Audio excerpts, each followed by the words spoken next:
Good morning, my Teaserking family. How is everybody today? I'm on a little earlier. I've got a haircut at 1:45. I usually go 2 hours. This will put us at 12:45, so things should be good.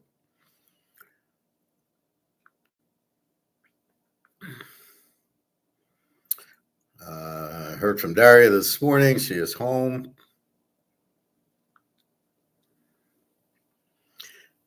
Her blood pressure is okay, but her hemoglobin's low, which means her red blood cells are low.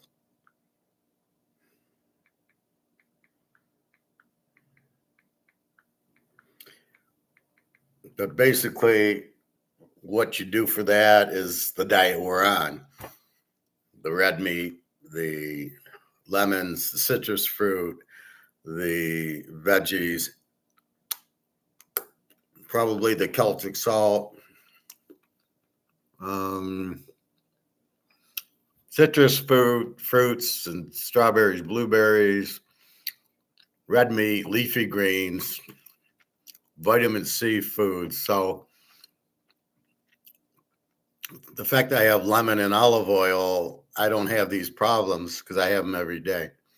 Anyway, so that's what I do. Like she told me, so I give her the answer. I give her, this is what.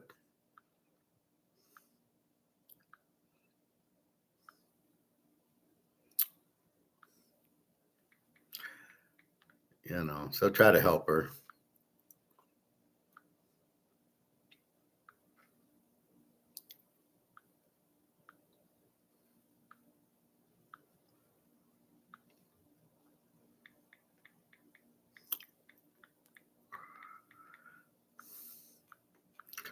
So I have asked her about meeting in July. We will get that answer. Otherwise, I'm just getting tired of waiting, unfortunately. I'll always be there, but I'll just go meet somebody else, I guess. But hopefully we won't get to that. Gold, 33.07 right now. Was way down to 32.72. And this is what I don't understand. China's the one knocking it down. Europe's the one knocking it up. This is as expected. As you can see, when it spikes at 10 o'clock, the U.S. does the other derivative and knocks it down. Although I don't think this will go too long. But this is the normal 10 o'clock. Oh, the price is going up, we're going to go down. And the price goes down, we go up. So we'll check into that a little bit. Silver at 33.09. They're doing the same bullshit on silver. Comex is a joke because it's not free market. It's a manipulation of options done by your JP Morgan bullion banks who are just playing a game. They're not looking to get real value. They're looking to make money on derivatives, and they make small amount. But the problem, the game has changed because now you got China and Russia buying and central banks buying gold and silver, and they now want to take delivery of the gold. They don't trust the U.S. They don't want to play the paper game, which is what it was. That's why silver never moves. Silver's worth a hell of a lot more than $32, but it doesn't move because people look at the derivative price instead of the real price. How is that allowed in a market? So we go into what is a market. A market is if I offer this to you at the grocery store at $50, you buy it. That's a market. There's a seller and a buyer, but we don't have a seller and a buyer in gold. How do we not? Well, this game is made by JP Morgan, and it's we're going to control the price. So why does government control the price?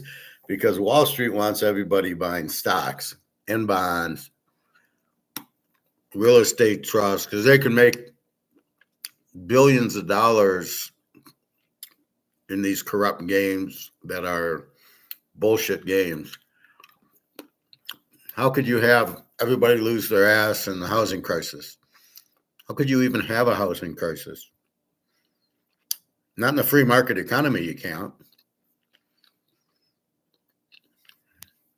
I'm selling you a house. Let me see if you can pay it back. Oh, you're not working. Oh, your credit score's too low. And they should never have gotten a house, and you never have a housing crisis. Even if you listen to the movie, The Big Short, you want to bet against the U.S. housing market, which has never failed. Well, the variables changed. That's why it's failed. You're allowing people who you wouldn't loan $10 to get a loan on a house. And the banks corrupt you. So the banks get you out of gold and silver by not allowing this to be a free market. In a free market,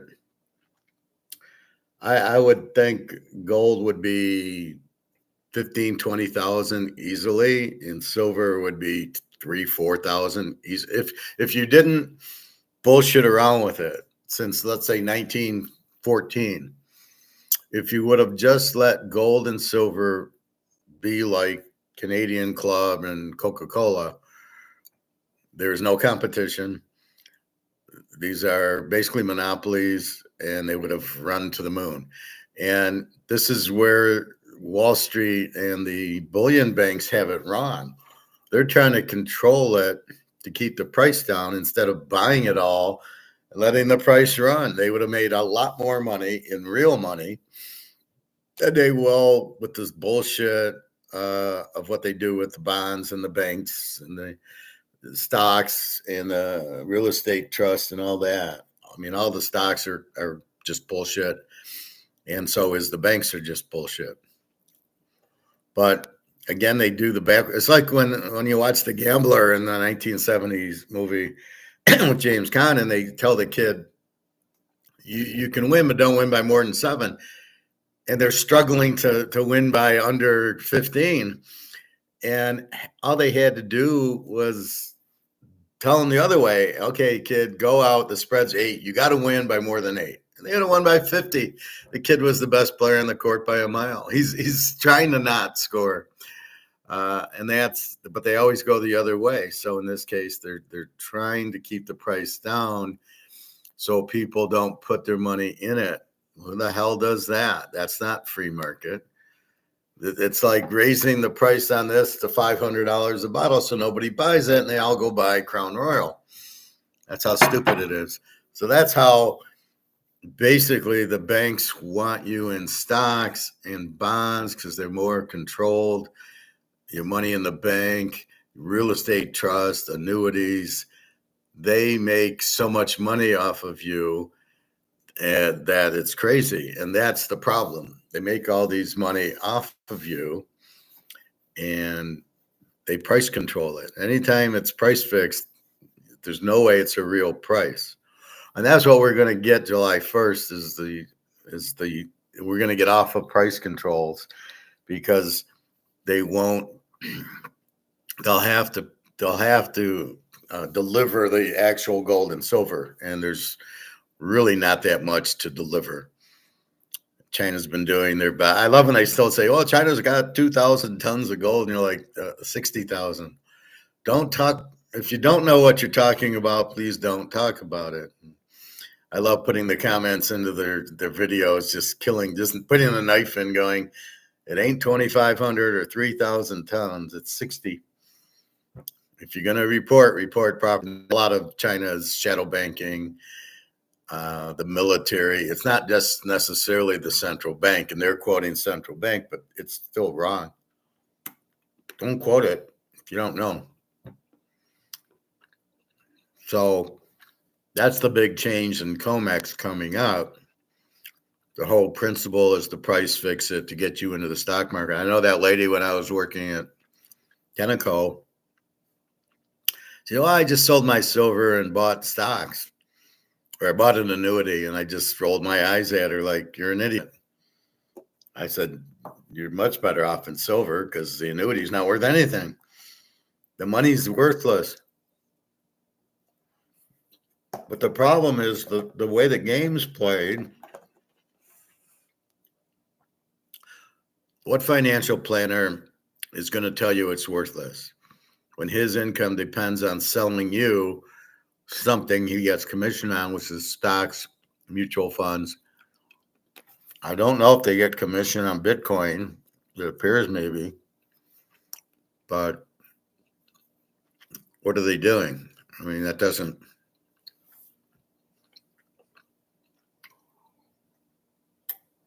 They're not there to help you. They're there to get the money in, to get their commissions.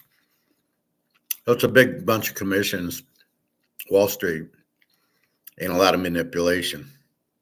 But it is not free market. So we go to gold and silver for free market, but we're not getting it yet, but we hope to be getting it. This is where we're at. So that's what we'll see July 1st. Now, I don't know how long it will take, but if they have to stand for delivery and they have to pay people gold and silver physical to do their derivatives, I don't think you'll see any more derivatives because they're not going to be able to get the money. It'll be way more expensive. The reason people buy on COMEX is because where are you going to get gold for $33.12? I mean, I go to the store, he's $110 over. I got to pay $34.22 if I want an ounce of gold at my guy's store, and silver $33.13. I got to pay $35.13. The silver is still very not a lot on the premium, but gold.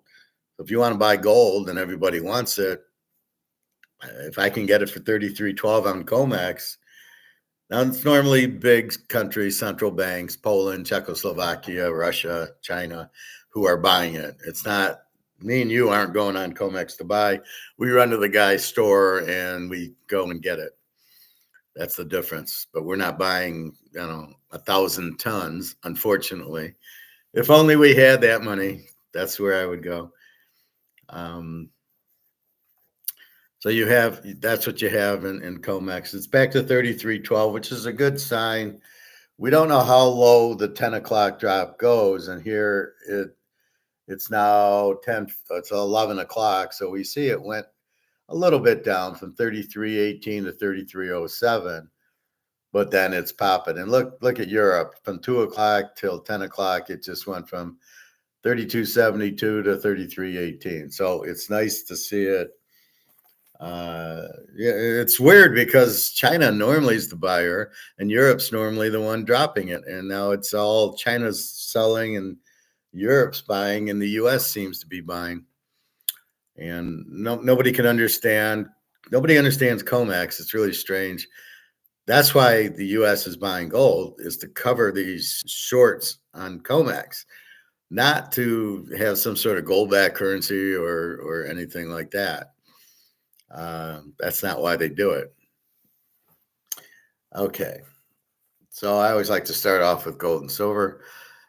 So July 1st, we should see it start growing.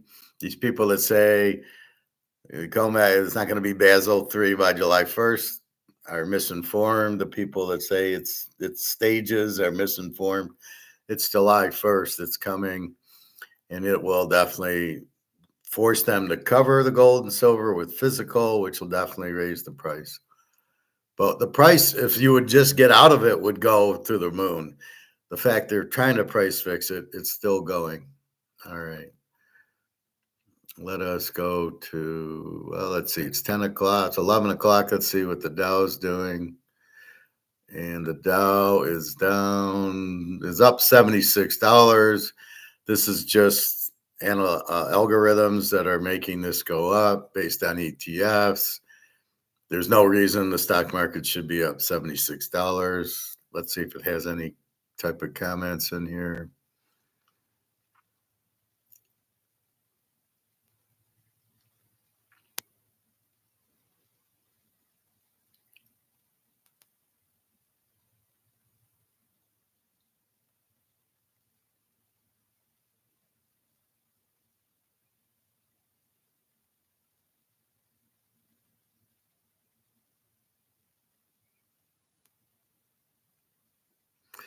The Auto misses earnings estimates. The stock is rising.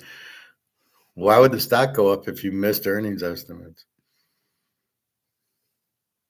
Big tech ETF climbs as Nvidia really tops all other stocks, and the Dow again. This Nvidia is bullshit AI, but the algorithm, right? The big tech ETF. So the ETF moves the algorithm, and that's where the problem is. Hey, Real D, how are you today?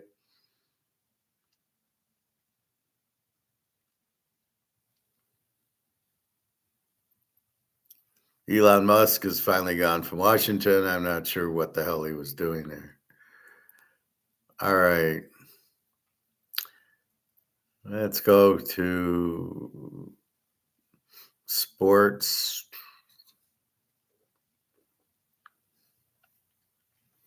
So, basketball yesterday.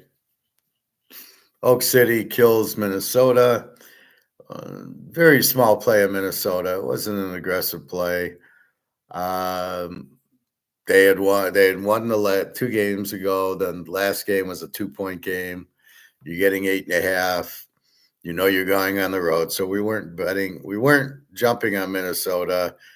When push came to shove, it was a very small play that they win or they're eliminated, and they got eliminated, which is fine. OKC, you can see how strong they are. I think they'll win the title. Um, we've got Indy and New York. I don't think either team has a chance to beat OKC. It's weird. There's a lot of injuries that have been happening, making Indiana the better team, but really because of injuries. Milwaukee, Cleveland, Boston had injuries. So Indy and the Knicks are really not good teams. The Knicks are minus 4.5, 222 tonight. I like the Knicks. Now this is one where Indy's up 3-1, can afford to lose. First and foremost, are they that strong that they're going to come in and win? But they're getting 4.5. So again, this is a very small bet. This is not, let's get excited. This is betting the New York because they're in a must win in game 5. Winner, if they don't win, now Indy beat them the first 2 in New York, and they split at home, as I thought. So this should be the Knicks do or die game. So will they cover? Will they win? They should. Are they the better team? I don't think so. Indiana looks like the better team. They don't seem to be able to guard this Halliburton guy for some reason. And that's part of no defense in the league. I think Indy wins. They could blow them out. Indy will probably, if New York jumps on them, I would think that Indy kind of relaxes and then just gets blown out, sort of like what Minnie did to OKC in game 3. And then they'll be down 3-2, or Indy will be up 3-2, and then win it in game 6. So game 6, if there's a game 6, we're going to unload on Indy. This game is more take the Knicks, and Indy won't care. And this is where Prophet's saying, well, they didn't need to care in game 4. They did, because then they'd be 2-2, lose this game, they're down 3-2. Now they're up 3-1. Now they don't need this one. They can lose. They're 3-2. New York cannot lose. So look for the Knicks to win. Real D, didn't miss the picks. No, I just started. I usually start with gold, and a little bit we talked about comex, and I think we talked a little bit about Brics, 44 countries joining. We might not have talked about that yet. That's where I'm headed. But that's it. So really here, I think you got to take the Knicks. It's do or die. And I don't know. I don't know anybody on any of the teams except for this Halliburton guy who I don't know who he is. It just goes to show you don't need a lottery draft pick to pick good players if you have good GMs, which most teams, some of the teams apparently do, and some of the bad teams don't. All right, so let's go to Major League Baseball, and let's look at yesterday.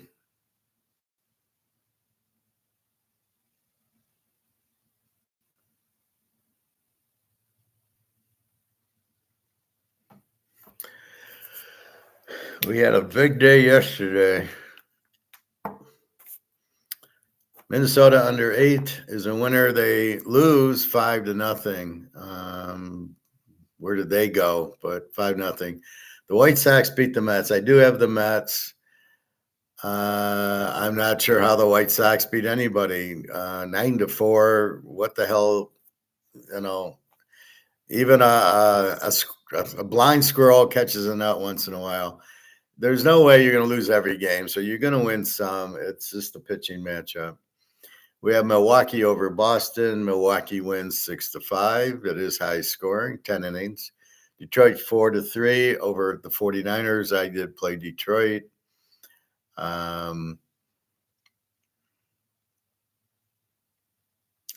Niners just don't have much hitting in their pitching. They have a few decent pitchers. But Detroit at home is a pretty good team, and they did win 4-3. And again, that number 7 came up. Detroit plays so many games that end in 7. It's unbelievable. Cleveland 7, the Dodgers 4. I had the Cleveland, but I had it under 9, and they get 11. Surprise. They had a really good pitcher going, Tanner Bibby, I think. So, but it was Cleveland scoring 7, which was the surprise here. I got Houston over 8 is a push, is 5-3 against Oakland. I have Pittsburgh, Paul Skeens. I don't fuck around with the under because the Arizona pitcher was a 5.54. I play Pitt to win with Skeens, and they win 10-1. So that was my lock of the day yesterday. Was Pitt with Skeens. Miami 10, San Diego 8. I had San Diego over 8.5. 2 terrible pitchers. That was also a 3-unit. St. Louis over 8. They win 6-4 over Baltimore. Again, 2 weak pitchers. I have Philly under gets postponed. I have KC under 7.5. And Hunter Green against Noah Cameron with his 105 ERA.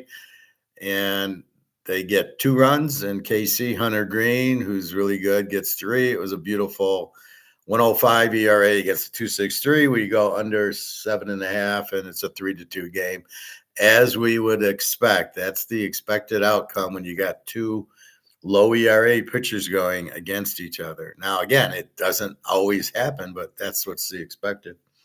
We played the Cubs. They win 2-1. Matthew Boyd. I didn't go over because Colorado can't hit, basically. Toronto and Texas, I have this game under 8.5. Toronto wins 2-0. I don't know where Texas's bats have gone, but they don't seem to score too many runs. We played the Yankees. They did win 1-0 over California on a late night. And our last game is Seattle over 8, and Washington wins 9-0. So overall, on our bets, we lose with the Mets. We hit Detroit. We hit Houston. We hit Pittsburgh. We hit San Diego. We hit Kansas City. And we hit Seattle. We go 1, 2, 3, 4, 5, 6, and 1. That's what I expect out of me. And that's the expectations of does this, I'm not going to call it a system, but does this analysis give us the results we want, which is winners? How do we get winners? And that's what we do. And the winners come from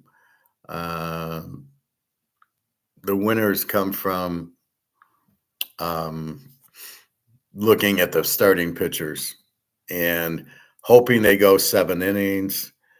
Well, let's look at this Yankee-California game, 1-0. We bet on Clark Schmidt, and let's see how many innings he pitched.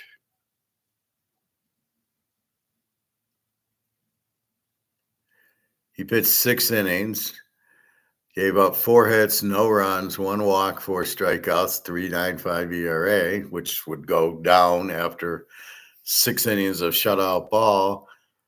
Then they go to Ian Hamilton, Never heard of him with the 5 ERA, but he only gives up 1 hit. Then they go to Leiter in the 9th, and he's got a 2.28 ERA. Suzuki Yakuki has a low ERA. It's a 3 ERA. He gave up 4 hits and the 1 run and 5 walks. Then they went to 4 relievers. This is what I don't understand. 6th, 7th, 8th, and 9th. A 0, a 4 ERA, a 7 ERA, and a 5 ERA. They all give up 1 hit, but they didn't walk anybody, a lot of strikeouts. And then you look in the game and you wonder, how does New York only get 1 run? Goldsmith 2 for 4, Grissom 2 for 5, Judge 0 for 2, and it must have been a bunch of walks. Yeah. So 347 Goldsmith 2 for 4 and a walk, and then 255 Grissom, and then Judge batting third, 0 for 2 with 2 walks, and he's only hitting 391. Unbelievable. Cody Bellinger and Volpe, 250 hitters. And here's the problem with the Yankees. If you go 3, 4, 5, if you go 6, 7, 8, 9 hitters, 239, 184, 245, 160. So you have a 184 and a 160 hitter. What is that? Your third baseman hits 160, and then your backup third baseman hits 150, and DJ LeMahieu, who's a 300 hitter, is hitting 184 at the second baseman. That's really your problem. He's a big hitter, but he's not hitting. But you got nothing after what? Even Bellinger and Volpe are 250s.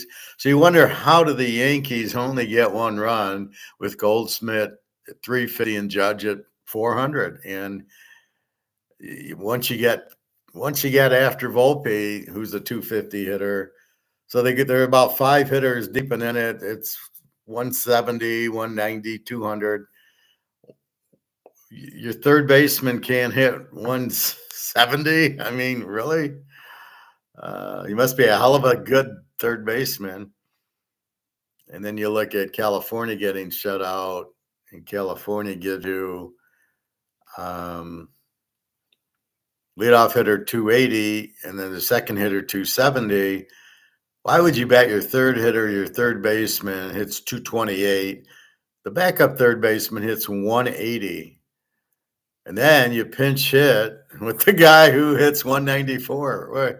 Well, what do you expect out of your pinch hitter who hits 194? He's going to get a hit for you? He's lefty, righty. Yeah, but he can't hit.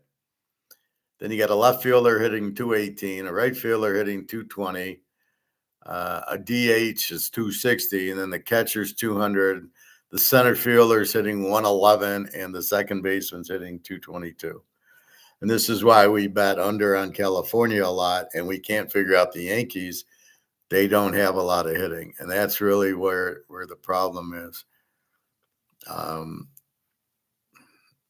Figuring how do the Yankees only score 1 run? Well, they walk Judge twice. They walk Goldsmith once.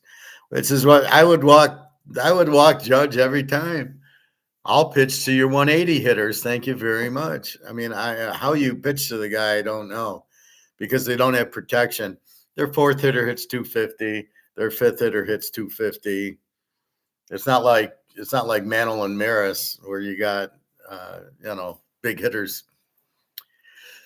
So that's it. So Seattle doesn't hit, as we know they don't. We got away with the over there, and just bad pitching. Well, George Kirby with an 11.42 ERA and Trevor Williams with the 5.69. We go over. We're expecting Seattle to score on Trevor Williams with this 5.69 ERA, but they do nail George Kirby with the 11.42 ERA. So you can see how it comes in. So that was yesterday. What a fabulous day. Man, I hope I made you guys some cash. Okay, Real D, here's today's pick. So we're going with the Knicks, very small, but it's do or die. We don't believe Indy's that strong like OKC is, where they're going to go to New York and basically win by 10. I'm not. The Knicks, I think this is all right. This is desperate. But then OKC is going to relax because they can afford to lose. And that's really why you bet the Knicks. OKC loses. They got game 6 at home to put away the series. All right. We got a doubleheader. Is Atlanta, Philly. We had Philly under yesterday. They got postponed. Let's see what they are now. Same line where you got Smith Sawyer for Atlanta, 3-2, 367. Christopher Sanchez, 4-1 with the 317. Phillies 150 and 8. And I don't know. I'm not touching this game. Well, I guess we got to pick everyone, right?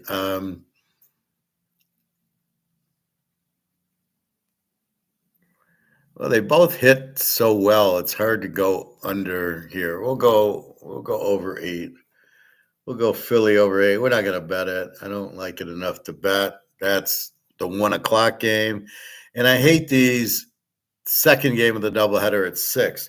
So let's understand this from a ball player's aspect. Fuck the fans. Let's look at the ball player. I got to get there at 10 o'clock in the morning. I'm arriving now to the ballpark to take batting practice, fielding, stretch my legs. I got to get ready for a 1:00 game. So I'm there, let's say 10 o'clock. Game ends, let's say 3:30. What the hell do you want me to do until 6:45? I'm already warm. Now I'm going to get cold. Now I got to warm up again.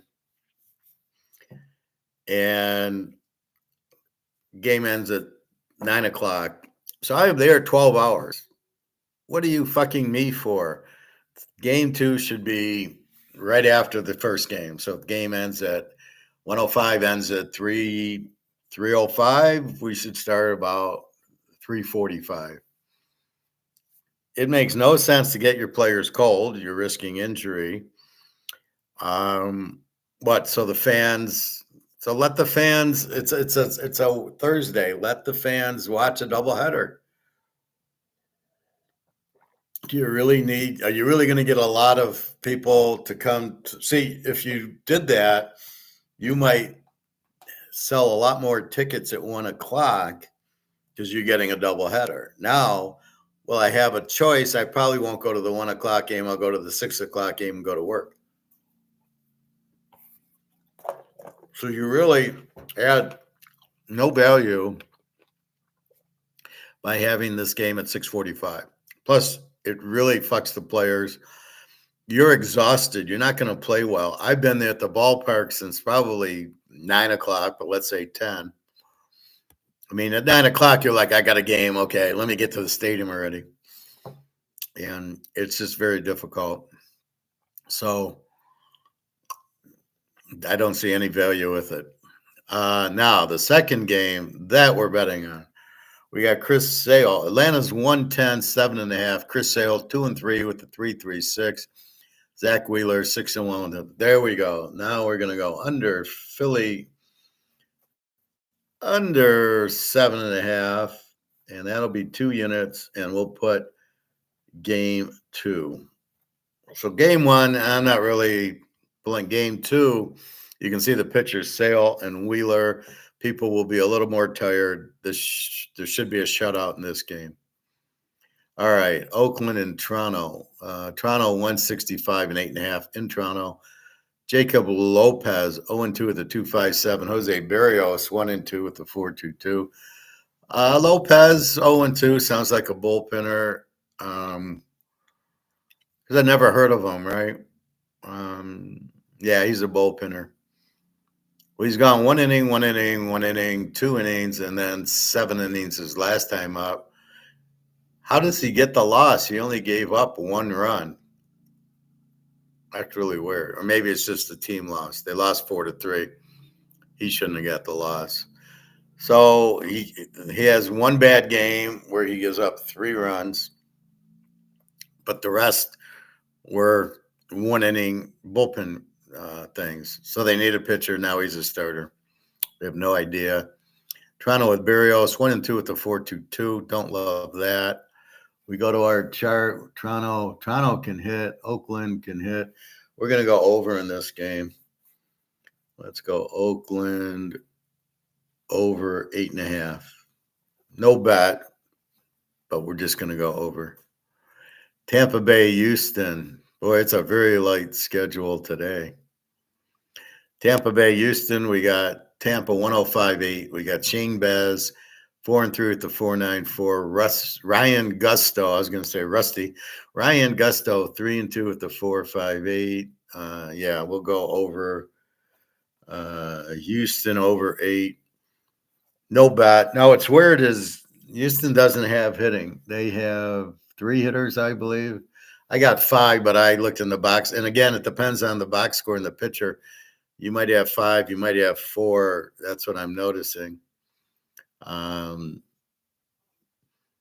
a 4.94 and a 4.58. There's got to be 8 runs out of that. So we'll go over.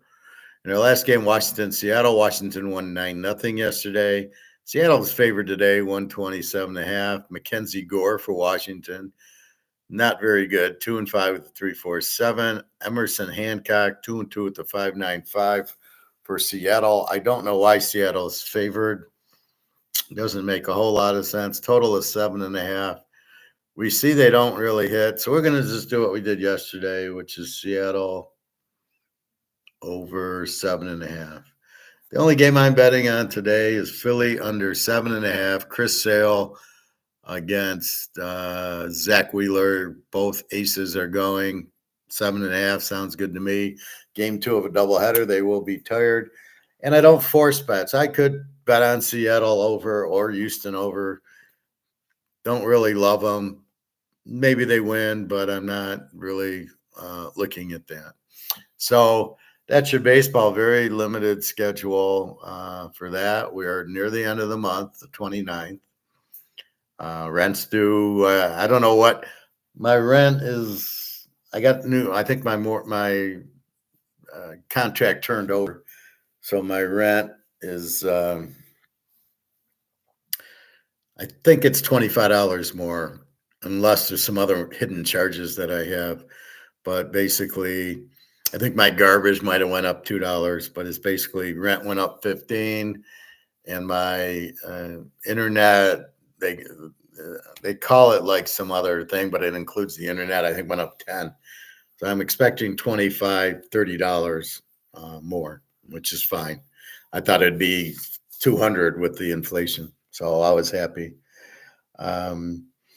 They said, "Oh, you're staying another year," and I really don't want to be in an apartment. It's noisy. I don't really like it. The neighbors are kind of loud.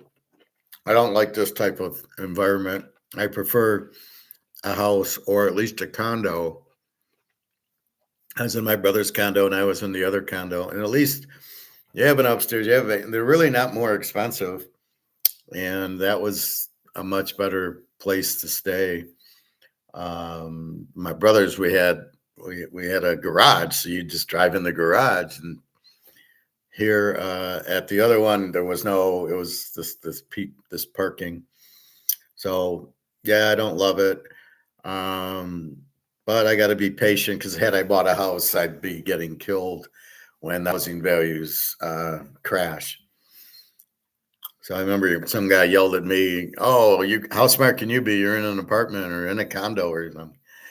And what does that have to do with anything? I'm smart because I know the housing prices are going down and I want to buy as much gold as I can. So wait till the whole thing goes. It's like you Bitcoiners who bitch at me because of the Bitcoin. And I'm like, just let it run. Talk to me. Let's see this shit hit the fan. When the shit hits the fan and gold's 20,000 an ounce and Bitcoin, who knows if it'll have a value because of the dollar going out, then talk to me. So it's like you're on a diet, right? And you're trying to lose 50 pounds and you're staying away from sugars and you're eating it, but you lose a little bit at a time. So you go, oh, well, you haven't lost 50 pounds. Well, I lost 15. Come to me in a year when I've lost my 50. And that's basically what it is, come to me when the dollar collapses, and then we'll see where the gold and silver price are, and then we'll see where Bitcoin is, and we'll see the stock market crash.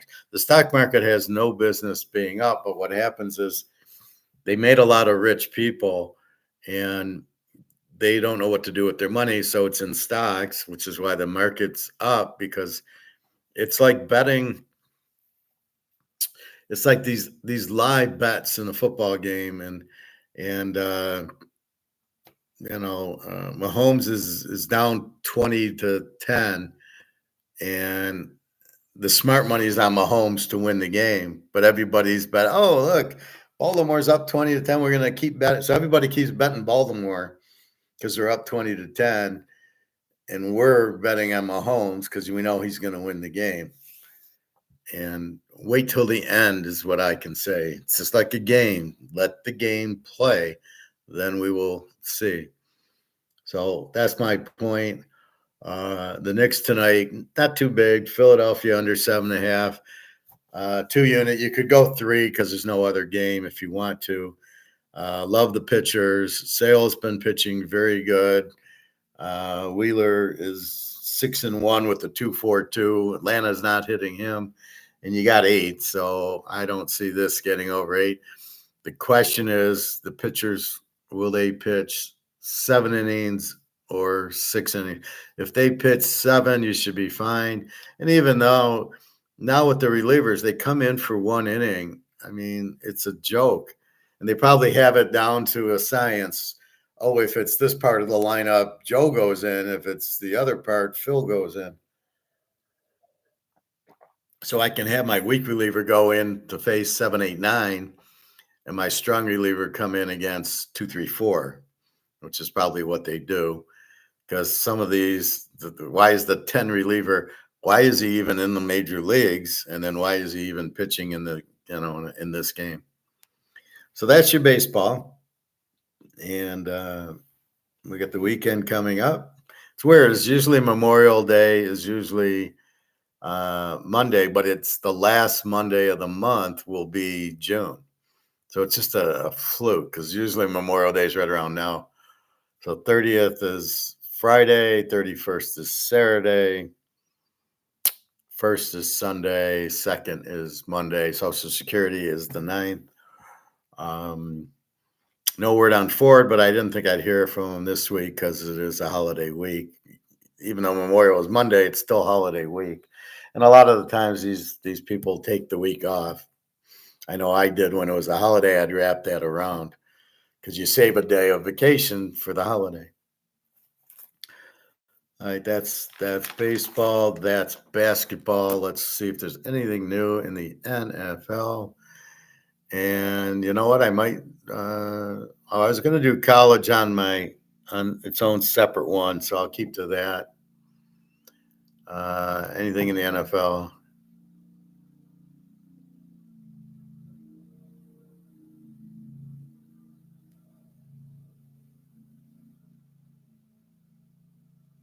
So Christian Watson, a receiver for Green Bay, is scheduled and returning, is ahead of schedule, returning from a torn ACL. So this maybe explains why Green Bay took a receiver in the first round, because I thought they had 5 of them, and all of a sudden, this guy's injured, that guy's injured.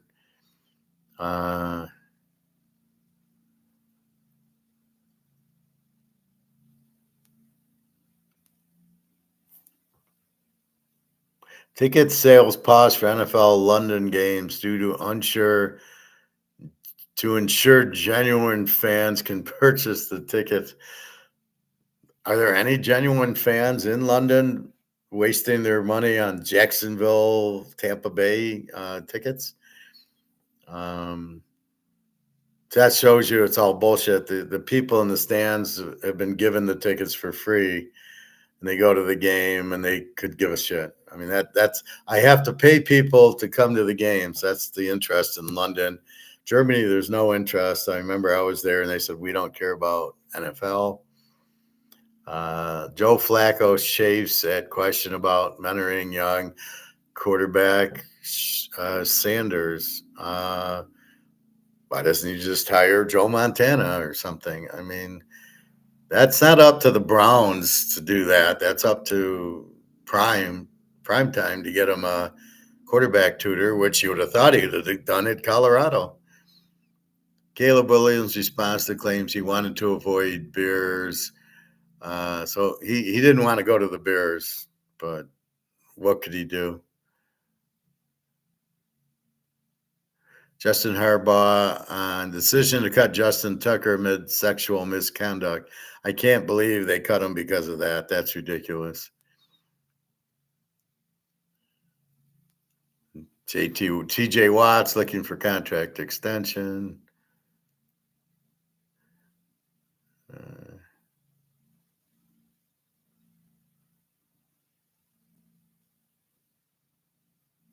Why busy backfields could become the NFL trend. I don't know what a busy backfield is.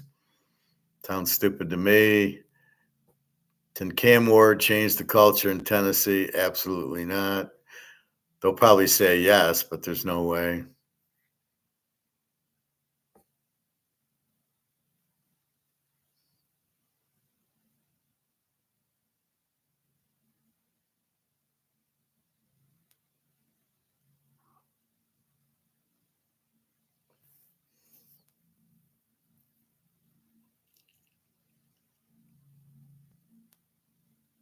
So there's not anything going on, nothing with Rodgers.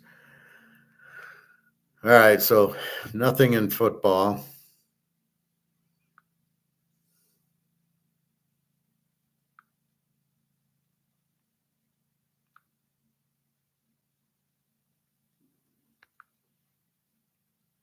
So our first topic in economics today is 44 nations are going to join BRICS. We knew it was 40, so now there's 44. So a lot of these secondary countries like a Cuba, Ethiopia, I think Vietnam or Korea, one of those, Indonesia. Why join BRICS? Because they basically gold. You're on a gold-backed currency with trade. There's no sanctions. There's no tariffs. You just free trade in gold. And who doesn't want that? China makes everything. So the U.S. putting sanctions on them doesn't make any sense because they said, fine, I won't trade with you. It's just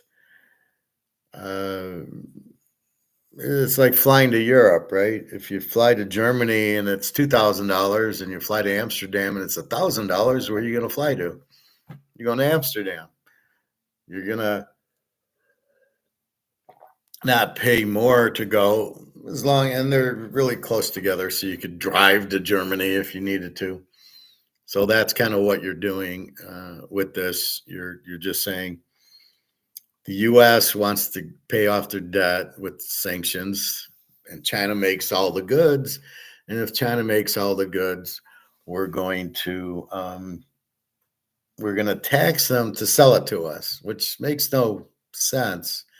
So that'd be me selling my Canadian club, and I'm going to sell it to Profit, who lives in Canada, and say, okay, Profit is $50. Well, you're already paying the FX on it, because that's 50 American, which means you're going to come up with 70 Canadian.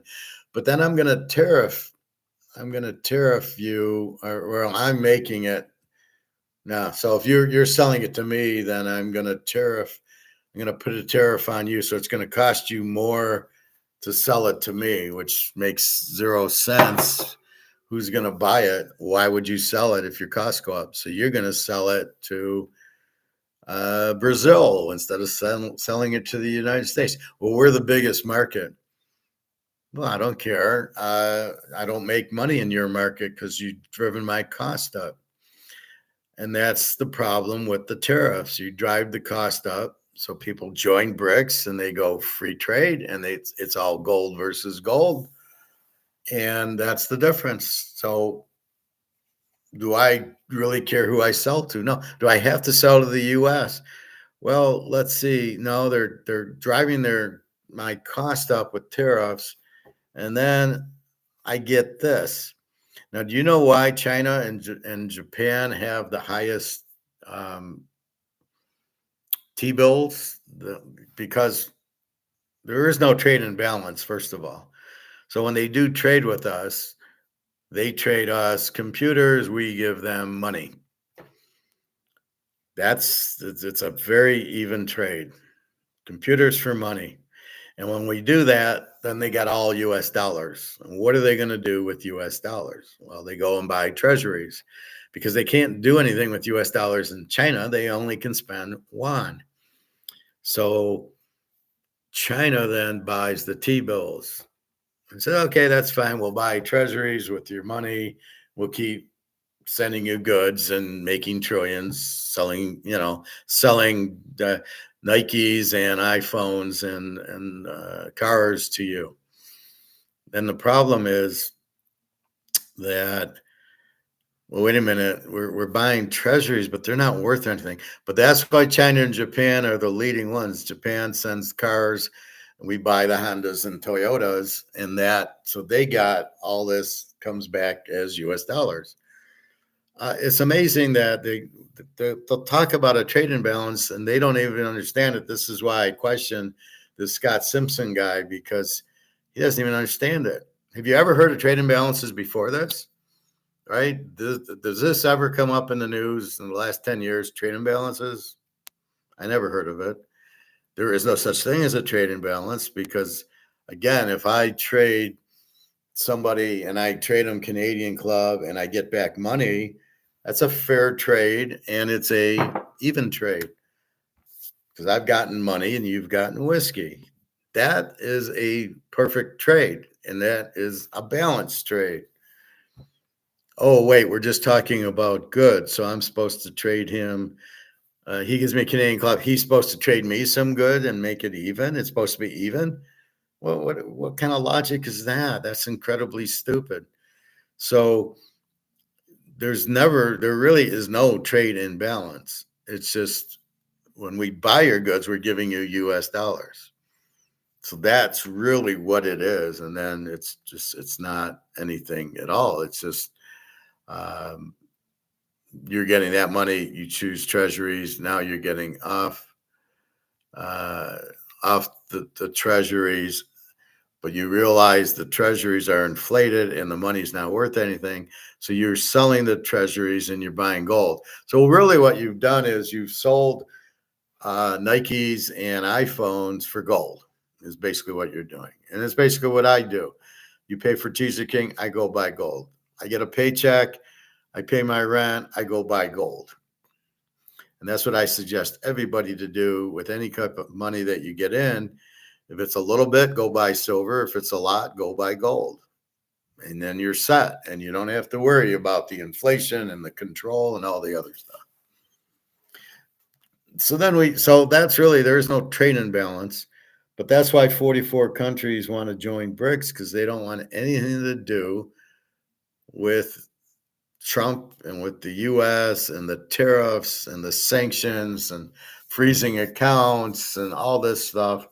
They're just avoiding it, saying we don't need them. I mean, how much does Vietnam sell to the US as a trade partner? And if I need money, then I gotta, jump through hoops and pay all this and all this shit. Where they got banks and Brics, and it's just a matter of everything's in gold, so we don't have to worry about half the shit. We don't have to worry about interest rates. We don't have to worry about FX rates. Everybody's got gold. It's fine. I'll trade, and it's all trading. Uh, you know, like Russia's got oil and natural gas, so I want some of that. So I'll trade you gold for natural gas and gasoline and oil. And China, you make goods, so I want some of your goods. Here's some gold. And India, you got X and Y. Saudi Arabia, you got oil. I'll buy some oil from you. Here's some gold. That's how trade is. period. Hey, David. Not much. Pretty quiet day, actually. Haircut tonight. Well, haircut this afternoon. Sorry, David, I missed your first text, or maybe I said hi, but I'll say hi again. Uh, so that's what you have. You have that. Oh, I am meeting Luke. I got an email from Luke. We're supposed to meet at Capitol Grill in Pittsburgh or here. He's from Pittsburgh. And he says, well, I'm going to fly. I'll be in Toledo for business. If you want, we can meet there next week. So I'm meeting Luke in Toledo at a steakhouse. So we're gonna get steak, and he says we can talk gold because he's not that much. He likes the Pirates and of course the Steelers, but he's more of a gold guy and an economic guy. So people want to do that, we're more than happy to do that and have a nice dinner, and we can bullshit and you can meet the professors. Fine with me. So that's why 44 countries, and the benefit is you're dealing in gold when the US has too much control over you. If you don't do what we say, we're going to bomb you. Our military will have a coup, will take over your country. The US, I think, is being run by Britain, because this is what Britain had all their satellites. India and Hong Kong and Singapore was all run by India. And they're trying to have satellites all over the world. And that's what the US sounds like. And why else would the Indian or the UK dollar, $1 buys you 79 cents UK? Why would the dollar be more expensive than the UK? It doesn't make any sense. So we will see with that. Anyway, so there's a big incentive to join BRICS, and the gold keeps you from being harassed by China and Russia. So on one hand, now really China doesn't have a military. They're basically broke, as I show you. Although they are going to get the import in from the German manufacturers, will help China a little bit. They do not have 1.4 billion people, as I've shown you. They probably got about 600 million people. They got an aging population, so as they get old and die, there's nobody to replace them.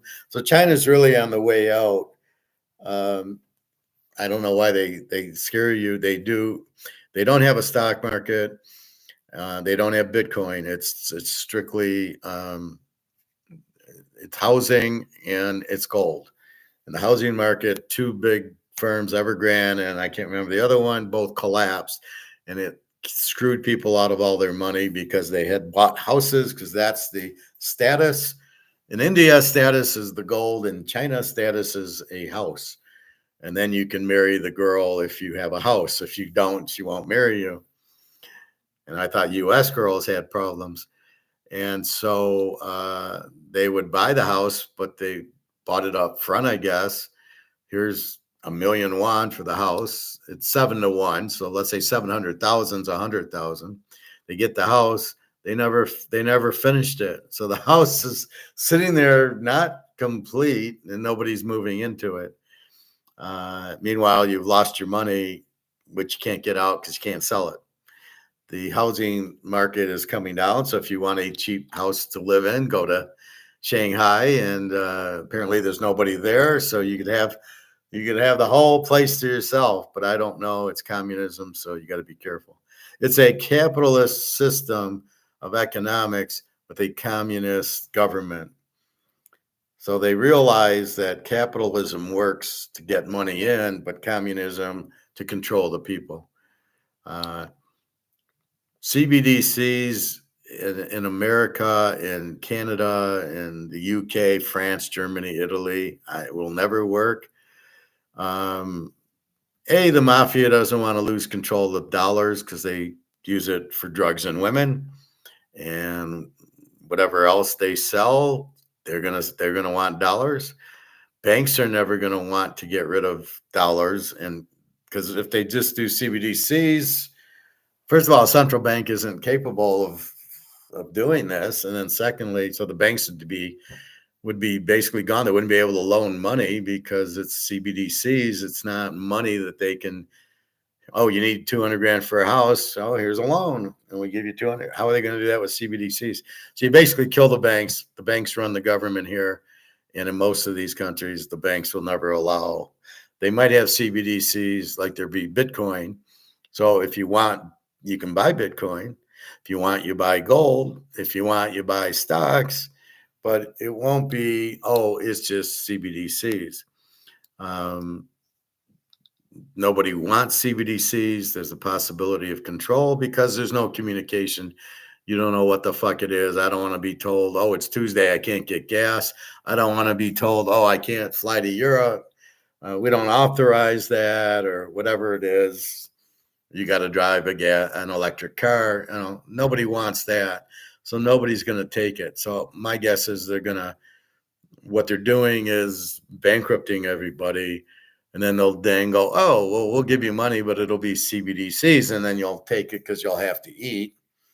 I hope that the government isn't this warped, but this is where we come in and say, but if you don't want CBDCs, you buy gold and silver, because they can't take that from you and you'll never be controlled.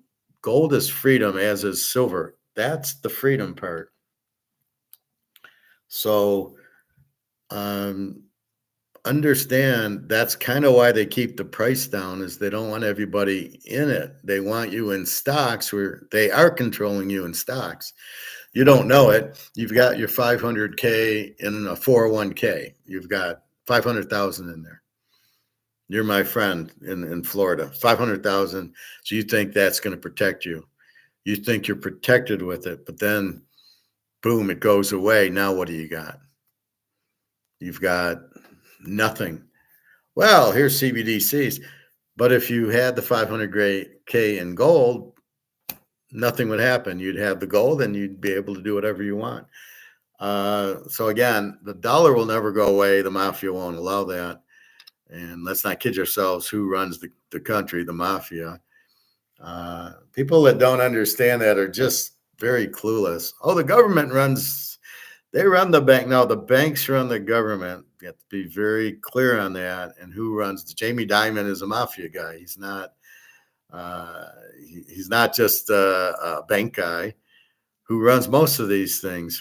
How do you get elected? Well, the mafia. You saw Godfather, right? You'd hold the strings, Michael. Governor Corleone, President Corleone. They control things. So don't be so naive that you're K and you go, oh, presidents don't have guys killed. I mean, really? Now who's being naive, K?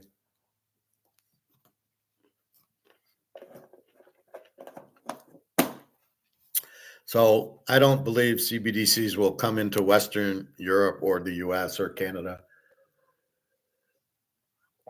The biggest thing is we don't want to be controlled. And what happens if there's no electricity? How's that going to work? So I was here last night and I lost my cable. Now they're doing construction on the cable and they said the internet would be off. I have Spectre. And so I lost my TV about 11 o'clock and it's on now. Unfortunately, on the phone, you have different internet. I never understand why we can't just use the phone for our internet as opposed to using Spectrum for the internet in the house, and then the phone still has its own internet. I never could understand that. So I said to myself, well, what if you're in what if you're in Bitcoin? Well, I got to look how remote it is, but what if there's no electricity? What are you going to do with Bitcoin? You're fucked. There's no internet. You're fucked on Bitcoin. And I'm sitting there going, my gold's fine. My gold's in a safe place.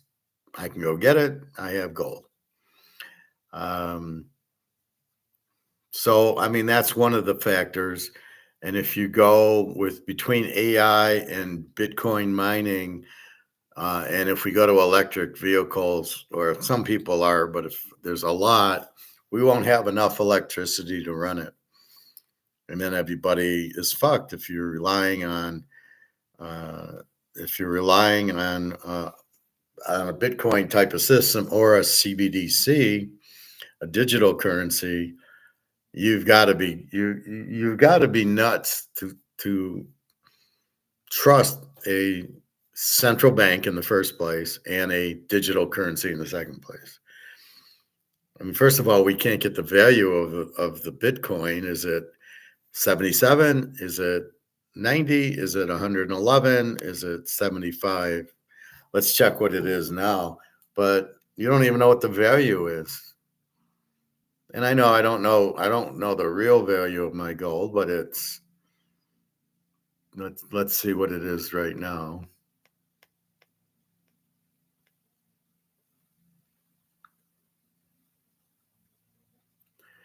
Gold's up to 33.17.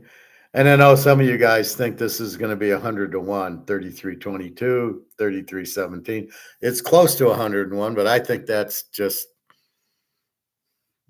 something, just coincidence. Crypto, Bitcoin. And Bitcoin's at 107. Well, wait a minute. It was 111. Why did it go down? Oh, it was 77. Why did it go to 77?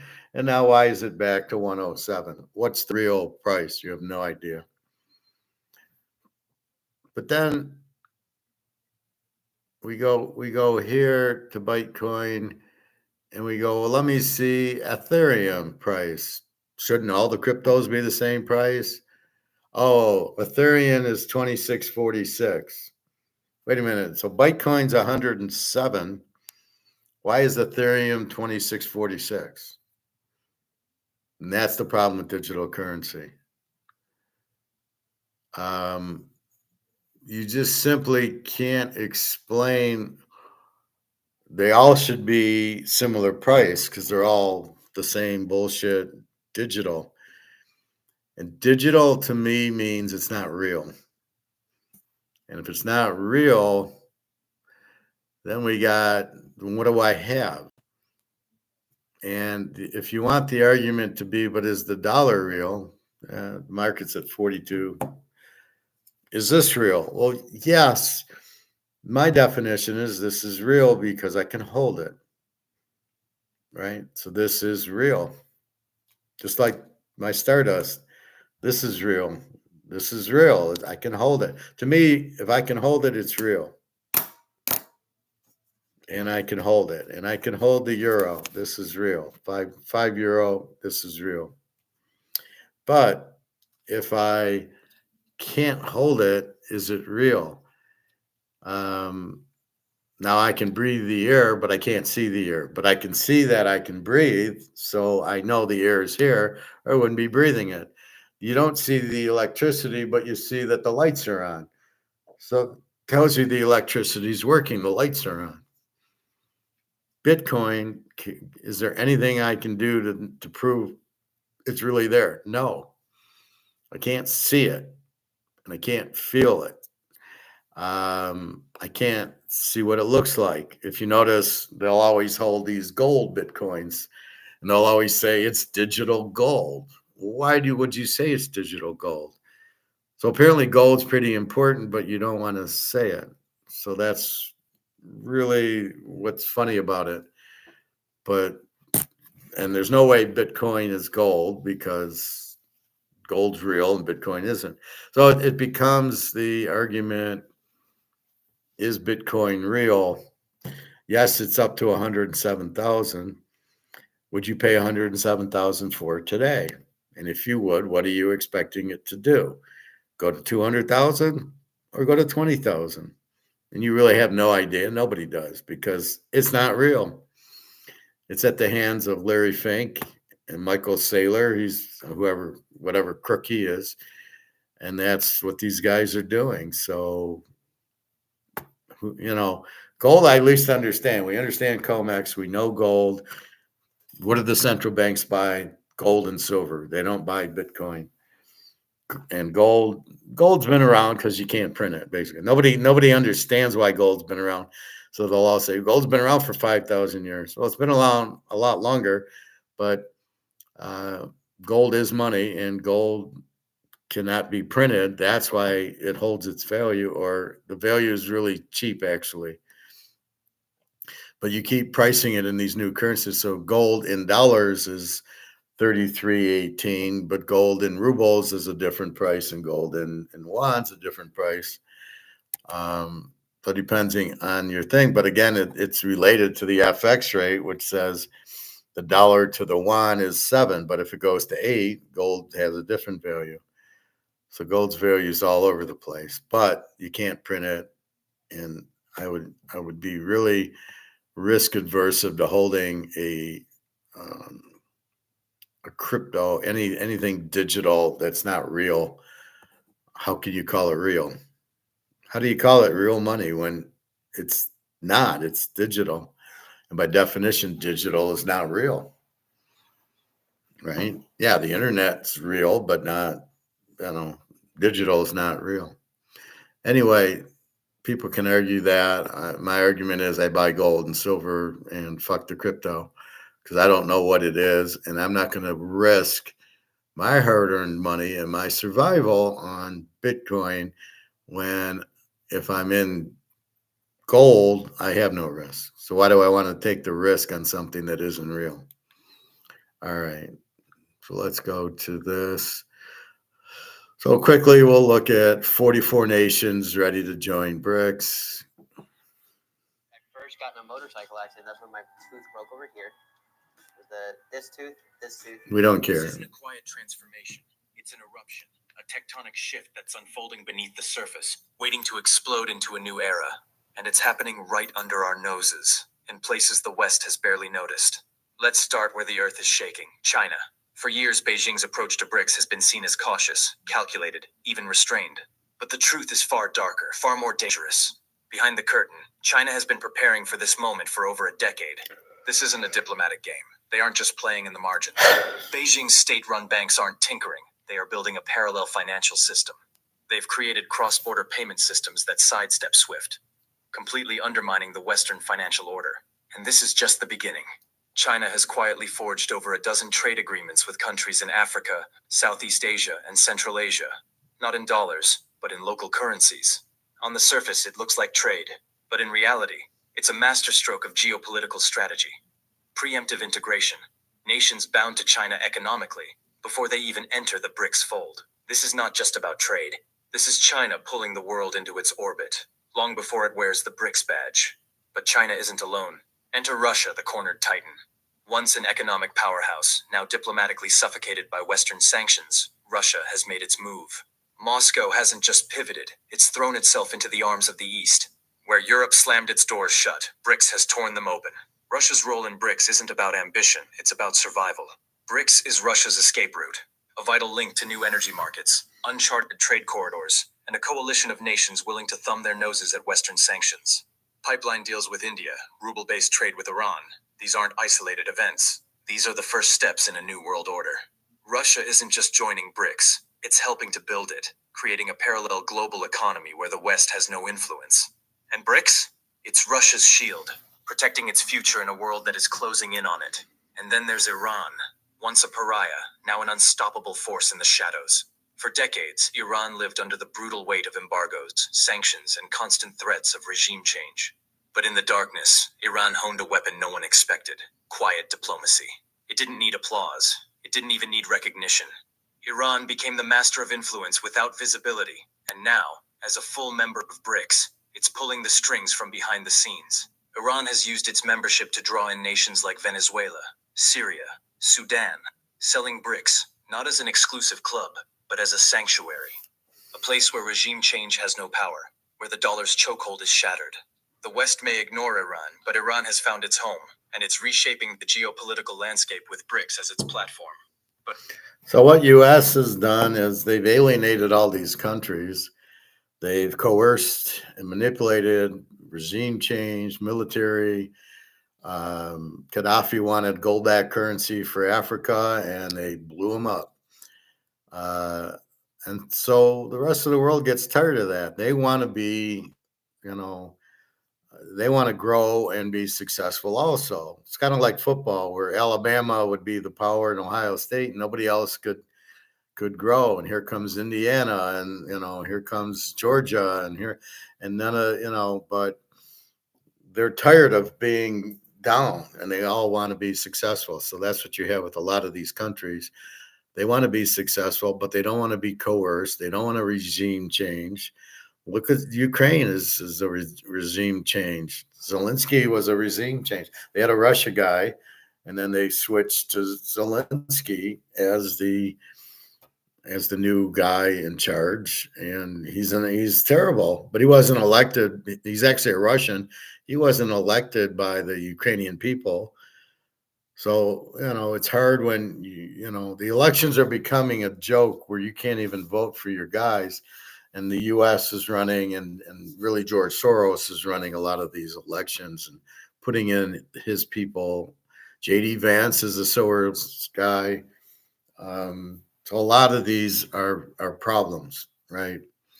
And they affect the country. And having an Obama and having a Clinton and having a Bush have basically killed the U.S. Our country's in such problem because of these idiots. But this is what you have. So in Brics, it's kind of clean. You run your country. All we care about is the gold. So you're getting a chance to do it. So I don't think they're going to list the 44 countries. We knew 40 of them, mostly Middle East, African, Asian. I think Indonesia was one of them. Saudi Arabia, I don't know if they're in or out. They're in, they're not in, they're thinking, they're in both sides. They want to do business with the U.S., but the U.S. won't do business if they're in Brics. But they want to do business with China, and they should be able to do business with anybody they want. They should be able to join Brics if they want and still deal with the U.S. The U.S. is so afraid of losing. They're so afraid of losing their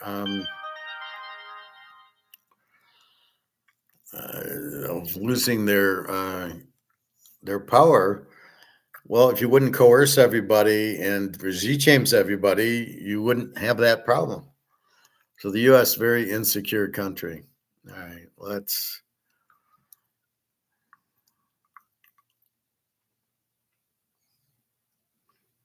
here's a quick stoic thing. 5 signs you're in a wrong relationship. Are you loving someone who's destroying you? Sometimes. Are you loving someone who's destroying you? Sometimes it's not love. It's just attachment dressed in pain. This video presents 5 stoic symptoms. You're in love with the wrong person. Let's protect your peace before it's too late. 1. Peace is replaced by doubt. When love feels restless and full of uncertainty, your peace is being sacrificed. Marcus Aurelius stressed that thoughts affect the soul and that love should calm rather than disrupt. 2. Respect is consistently missing. A relationship without respect is like a tree without roots. It won't survive. If you feel disrespected or ignored, don't ignore this critical red flag. 3. Only you always make efforts. Love is a two-way street. If you're the only one investing energy, it will drain your spirit over time. Balance matters. 4. You're losing your true self. True love never demands change. If you feel like you're constantly pretending or hiding your essence, it's time to rethink. 5. Love feels like fear. You're scared to speak or be yourself. That's not love. Stoicism teaches inner peace is more valuable than any relationship. Welcome to Jones. Not all bacon is safe to eat. Was this banned chemical in your breakfast this morning? It's called rack. China has just launched a strike that could.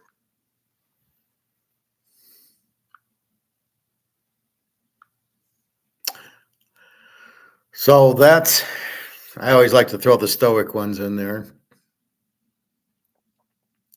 So we went through a lot of these yesterday. China orders banks to cancel the U.S. dollar. If you don't want the U.S. dollar, it's worthless.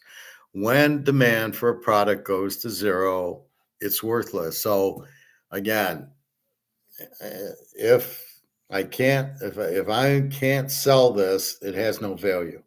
Even though it's whiskey and it's Canadian Club, if I can get $50 for it, then it has a value. If I put it out on the market and I get zero for it, it has no value.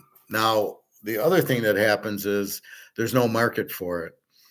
So if I want to sell this pen, for example, but nobody buys it. There might not be a market for me, or there just might not be people with money to buy it. And I think that's what's happening a lot in China, and that's what's going to happen a lot here.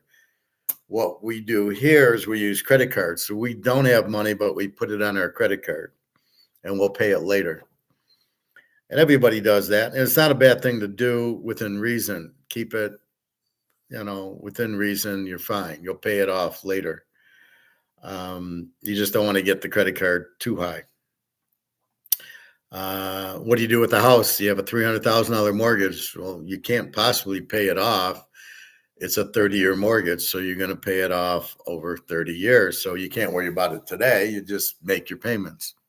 If you miss your payments, you lose your house. So you got to be careful.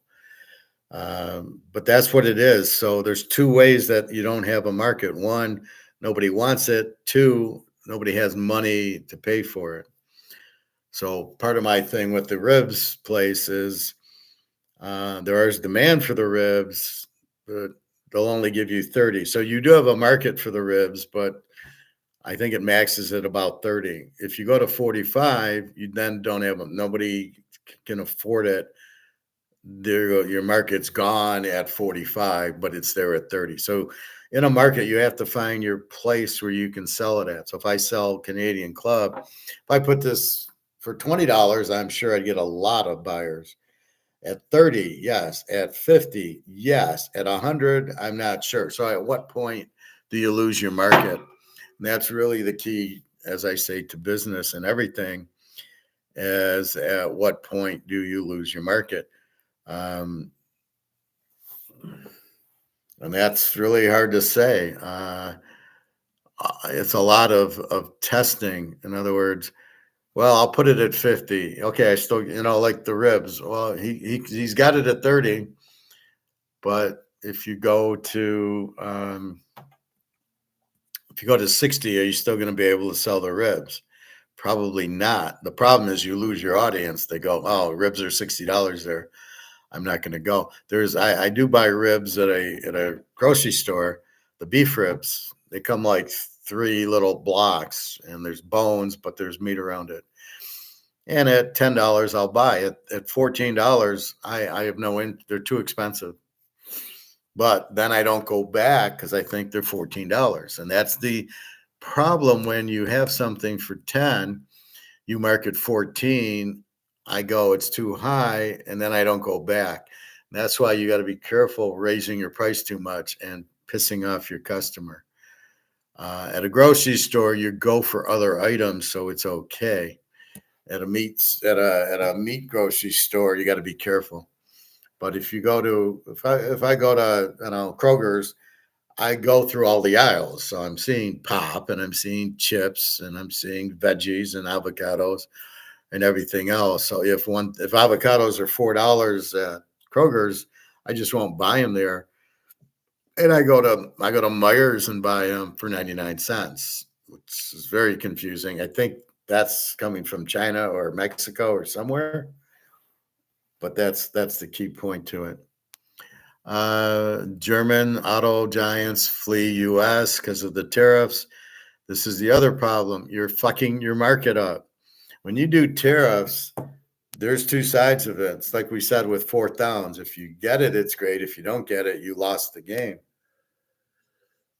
And that's what you have with tariffs. It's great if they pay the tariff and you don't have increased cost and you get your extra tax money.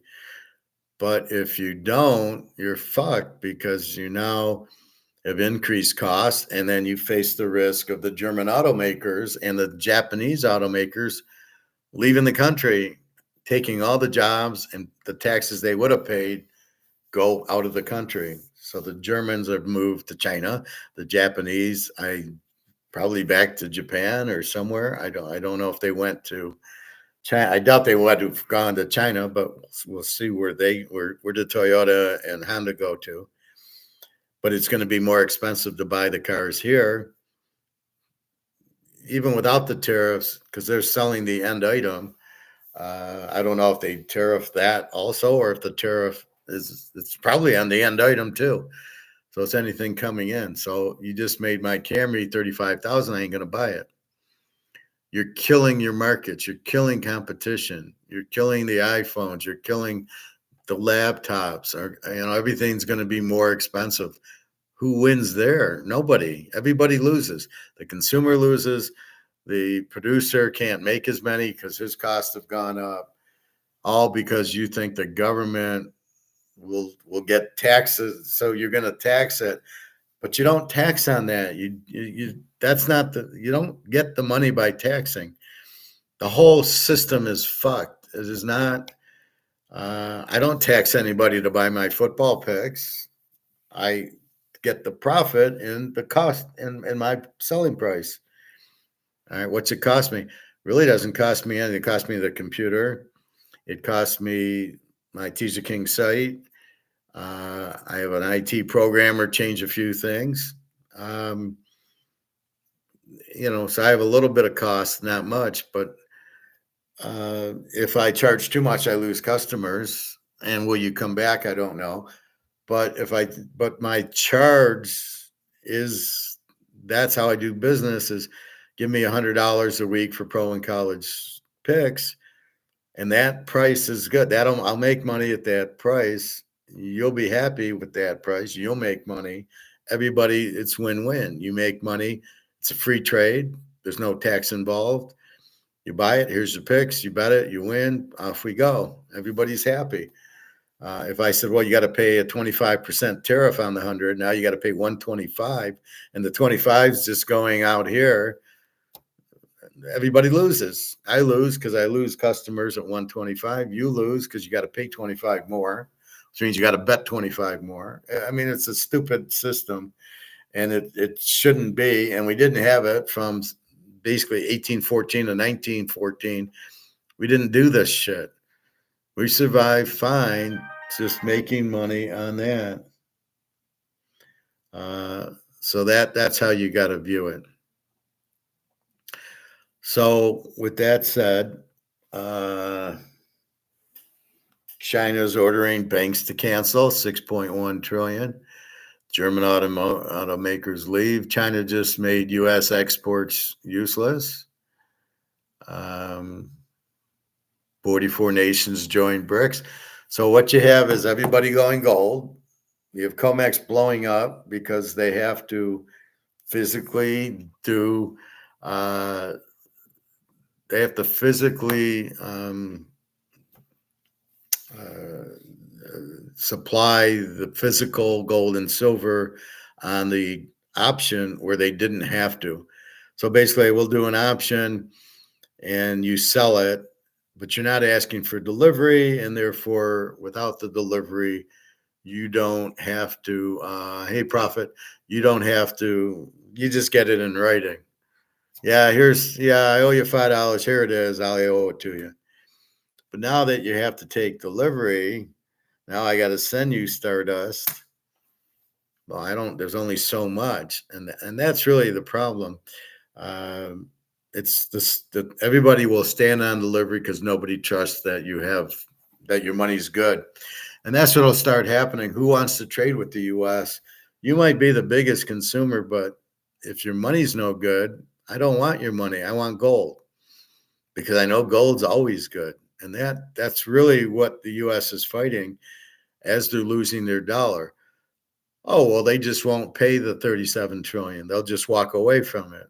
Who's going to, okay, your dollar's gone. Who are you going to buy from?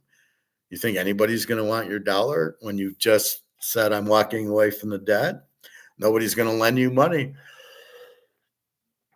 So you getting anything like that is not going to happen. Let's see what else was there.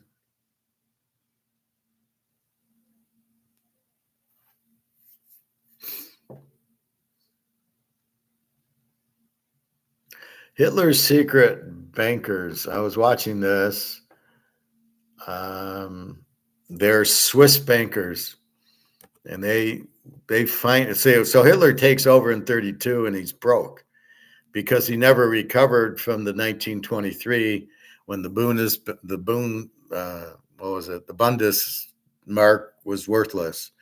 So so it hyperinflated. It had no value. They're wallpapering. They come out the Deutschmark, but it's not backed by gold, so it's worthless.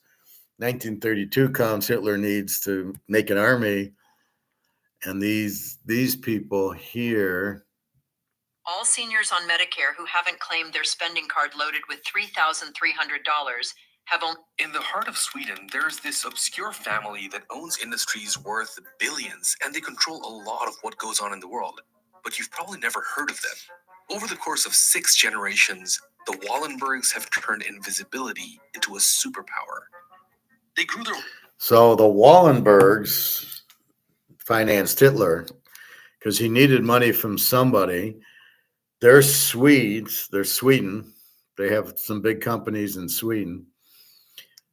So it was interesting to see because there's always, this is why I say the bankers are the mafia. The bankers run everything, right? So there's a Hitler, there's a Mussolini, there's Stalin, there's Trump, there's whoever, Obama. The bankers are running them because they need money.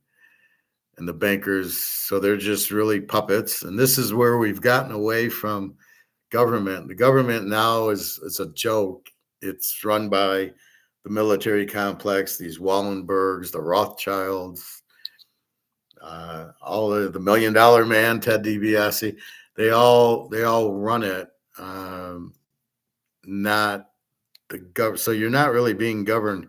So we're already being controlled pretty much. They tell us, well, the stock market crashed. They knew the stock market was going to crash, or they knew the housing market was going to crash. They allowed the bad loans to come in. And what did they do at the end? At the end of Attack on Wall Street, we'll just let it go. Or in Margin Call, when a guy from Die Hard 3 goes, we'll sell it all. Well, it's worthless. I don't care that it's worthless. We're going to sell it. And we've got to save the company.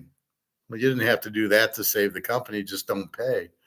And then come out as the ABC company instead of the DCE company. Nobody would have known. Nobody would have cared. But that's what happens. You rely on the central bank to bail you out. That's the problem with the central bank. So we can watch this a little bit, but the Wallenbergs financed Hitler, Swedish, and basically are running everything, and nobody knows who the fuck they are. They're not elected. They just are filthy rich, and they do this on purpose where nobody knows who they are. They don't want the fame. It's like Bugsy. Joe DiMaggio wants the fame. You don't want the fame. All right. Wealth and influence behind the scenes without ever being noticed. They helped save countless victims from Nazi Germany. But at the same time, they also helped Nazi Germany and banked for them. As wars waged and governments shifted, and while others were scrambling to survive, the power of the Wallenbergs only grew stronger, making them one of Europe's most powerful and discreet families. From AstraZeneca to Ericsson and many other companies on the NASDAQ, their influence spans industries that literally touch every aspect of our lives, but you'll never find them flaunting luxury yachts or flashing diamonds and being all over the news. In fact, you'll probably never even see their name on any rich list. That's because the Wallenbergs have perfected the art of staying invisible. Through a clever network of foundations, they keep their immense wealth hidden. But that brings up some interesting questions, like how does this family control so much power without anyone ever really noticing? Or how did 6 men who were bound by blood build a legacy that quietly runs the world? But most importantly, who are they really? The Wallenbergs are a really interesting family, but their rise to power was built on secrets, betrayal, and some pretty shocking decisions. You see, Andrei Wallenberg got things started for the family in the early 1900s. He set the stage for everything that followed. When you think of Sweden today, you think of a pretty strong economy and a world leader in innovation, right? But rewind to the mid-1800s and you'd see a Sweden that was pretty far from this. The country was in a tough spot. It was full of potential, however, it was painfully short on money. You could say that the actual problem was that they had big ideas, but no way to fund them. And then came a man who would change everything. Andrei Oscar Wallenberg, a young naval officer who just got back from the US, full of motivation and inspiration to make a big change. But what lit that fire in Andre? It comes down to a book called How to Start a Bank. And that book sparked an idea, and he started the Stockholm's Eskilda Banken, or SEB. I'm sorry for my pronunciation, but that was Sweden's very first private bank in 1856.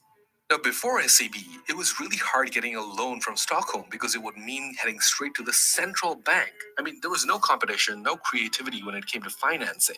It was a pretty bad way to grow an economy if you think about it. So Andre's thinking was different. He wanted to pool people's small savings and use that money to kickstart the economy. He was inspired by a model from Scotland, and the idea was simple: get the money circulating and watch Sweden grow. But here's the big question: can one bank truly change a whole country? Well, that answer didn't come from Andre alone. He needed someone to take that risk and really make it soar. And that person was his son, not Agathon Wallenberg. His son joined SEB and spearheaded the family's vision. He didn't just keep SEB local, he pushed it to international waters. And in very little time, it racked up a fortune.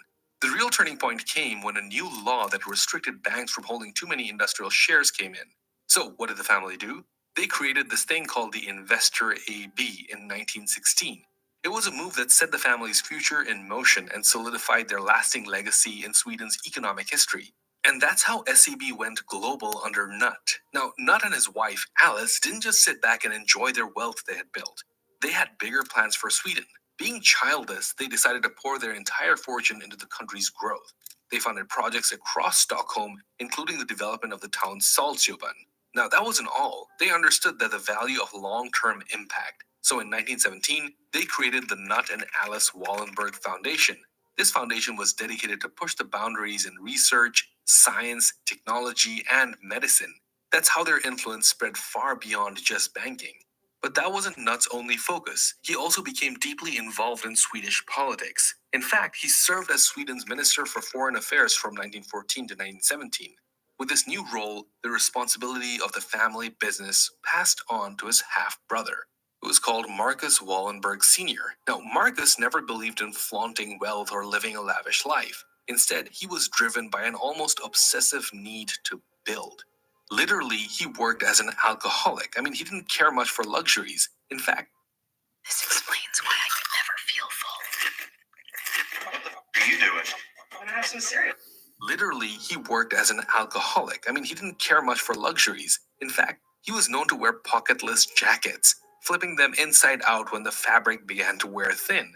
For people like Marcus, it was all about reinvesting every single resource back into their ventures.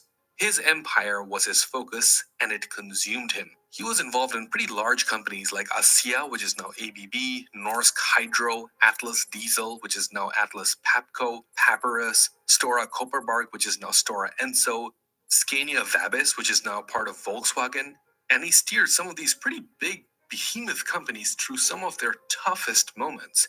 After World War I, the world was in chaos. In the midst of it all, Marcus stepped up and became Europe's go-to negotiator and arbitrator. But just when Marcus thought that his future was set, he hit a roadblock. He assumed that Nutt would pass down everything to him. After all, Marcus was the one who worked tirelessly to grow the family's fortune. But Nutt had other ideas. Before he passed away, he made a move that nobody ever expected. He put his entire fortune in a foundation. At the time, Marcus felt betrayed, but he wasn't seeing the full picture just yet. Because little did he know that his decision was actually the family's greatest stroke of luck. It would turn out that without the foundation, the Wallenbergs' wealth would have been spread out and lost amongst multiple heirs. Eventually, it would have faded with time, but that foundation changed everything. It kept their riches intact, focused, and secured. But even with the fortune secured, the Wallenbergs' biggest test was yet to come, and it came in the form of one of history's darkest chapters. As the world braced for war, Marcus's legacy would be carried on by his two sons, Jacob Wallenberg and Marcus Dode Wallenberg Jr. I'm sorry for my pronunciation, but they were about to step into roles that would literally shape the family's future in ways that nobody could predict. Jacob Wallenberg was the one who truly carried the Wallenberg name forward. He inherited a heavy responsibility. In 1918, he joined SEB. In case you need a reminder, SEB was Sweden's first private bank that was established in 1856 by Andre Wallenberg. Now, Jacob quickly climbed the ranks of the bank and became vice CEO by 1920 and then CEO by 1927, a position that he held for 19 years. His leadership guided the bank through the trials of the Great Depression and the looming shadows of war. But what he didn't know yet was how deeply the family's role would run as the world around them shifted. Outside of Sweden, tensions were increasing. Now, even though Sweden stayed neutral, the Wallenbergs played a pretty dangerous game. They literally did business with both sides, with the Allies and the Axis. Jacob became one of Sweden's main trade representatives to Nazi Germany. Meanwhile, his younger brother Dade was working with the Allies. You see, Sweden was neutral on paper, but behind the scenes, the Wallenbergs were negotiating on both sides. And the plot only thickens from here because the Wallenbergs' connection to Nazi Germany ran deeper than just trade. SEB was one of the neutral institutions that cooperated with Nazi Germany. In fact, it was alleged that they helped launder looted assets from occupied territories, including from those of Jewish victims. Simply put, SEB is a dark chapter where financial transactions helped fuel both sides of the war. In many ways, Jacob Wallenberg became Sweden's go-to guy when it came to dealing with Germany during the war. Now, he handled exchange of goods between the two countries. On the surface, it seemed like a neutral position, but there was so much more happening beneath the surface. As the war continued, the Wallenbergs' involvement started to raise eyebrows. What had started as a strategic business move soon turned into a tangled controversy. The line between neutrality and complicity grew thinner. Now, the family's role in the war became very hard to ignore, but it's kind of strange because while they were helping the Nazis, the Wallenbergs were also secretly helping to plot Hitler's overthrow at the same time. It was a risky gamble for the family. I mean, they were juggling loyalty, survival, and morality. But here's how it went down. The main part of the German resistance was led by a group called Black and Gordeler, who were determined to overthrow the Nazi regime, and their goal was pretty clear. They wanted to implement some kind of coup d'etat to seize control of the government. But you know that they couldn't do it alone. They needed support from outside of Germany, particularly from England and the US, and that's where the Wallenbergs came in. The brothers acted as secret channels. They acted as intermediaries, passing messages between the resistance and the Allied forces. Jacob Wallenberg even met with the German resistance leader Karl Gordeler in 1943. It was their last meeting and Jacob's last trip to Berlin during the war. And it was his last trip because his involvement with the resistance had been exposed, and returning to Germany would have been a death sentence. And then came July 1944. The resistance launched their most ambitious plans yet. It was the infamous 20th of July plot to assassinate Hitler. Jacob Wallenberg was even asked to meet a messenger in Stockholm with the news of the coup's success. But as we all know from history, the plan failed. The bomb went off, but Hitler survived. The messenger was caught, jailed, and executed. And Gordeler, the German resistance leader, suffered the same fate just shortly after. Now, while Jacob Wallenberg was entangled in secret negotiations and resistance plots, his nephew Raoul was on an entirely different mission. Just like his uncle Jacob Wallenberg, he was clever, resourceful, and unafraid to take risks. While Hungary's Jewish population became the Nazis' next target in 1944, Raoul was tasked with an extraordinary assignment to go to Budapest and intervene. At the time, Hungary's 700,000 Jews were being deported to extermination camps, and Raoul's mission was to stop these atrocities. I mean, once he was in Nazi-controlled Hungary, Raoul unleashed every trick in the book. He forged passports to declare Jewish individuals under Swedish protection, and the man literally pulled thousands from Nazi death trains. He intercepted Jews from being forced into death marches and rescued them in broad daylight. And in the final days of the war, the Nazis prepared to annihilate 70,000 Jews remaining in the Budapest central ghetto, and Raoul bravely stepped in. He negotiated and even threatened, and somehow he stopped the slaughter. I mean, we have to acknowledge this immense contribution here. The Wallenberg... Imagine making $453,000 in a single month as an affiliate marketer without... Yeah, we believe We that. have to acknowledge this immense contribution here. The Wallenbergs had come out of Europe's worst moment stronger than ever, but as the dust settled, the carefully constructed image of the Wallenbergs began to crack. When the American troops uncovered documents in Stuttgart, they exposed something that haunted the Wallenbergs for years. These records showed that the SEB bank that belonged to the Wallenbergs had a dummy relationship with Bosch, a major German company. And actually, the Wallenbergs were helping the Nazis hide their assets. And this discovery was a bombshell. In 1945, the US Treasury officials blacklisted them, labeling the Wallenberg brothers as special blocked nationals. That's like getting put in the financial equivalent of a penalty box, only this time the stakes were global trust. And back at home, in Sweden, people were beginning to wonder what else were they hiding. Sadly, their reputation was shattered and their prestige was gone. And while this scandal brewed, something far more personal and heartbreaking was happening. The tragedy I'm talking about is the capture of Raoul by the Soviets. As I mentioned earlier, this young diplomat was only attempting to save people from Nazi camps, and this was in 1945. The Soviets had entered Budapest and Raoul was taken into custody. They accused him of being a spy, and just like that, he disappeared. For years, the Soviet Union denied knowing what happened to him, and decades later, they would claim that he had long died of a heart attack in 1947 when he was only 35 years old. But nobody knows the truth to this day. Meanwhile, the Wallenbergs focused on rebuilding their wealth and their prestige on the global stage. After the war, they were eager to rebuild their business ties, and surprisingly, this included dealings with the Soviets. In fact, they were planning to loan Stalin's regime a staggering $250 million.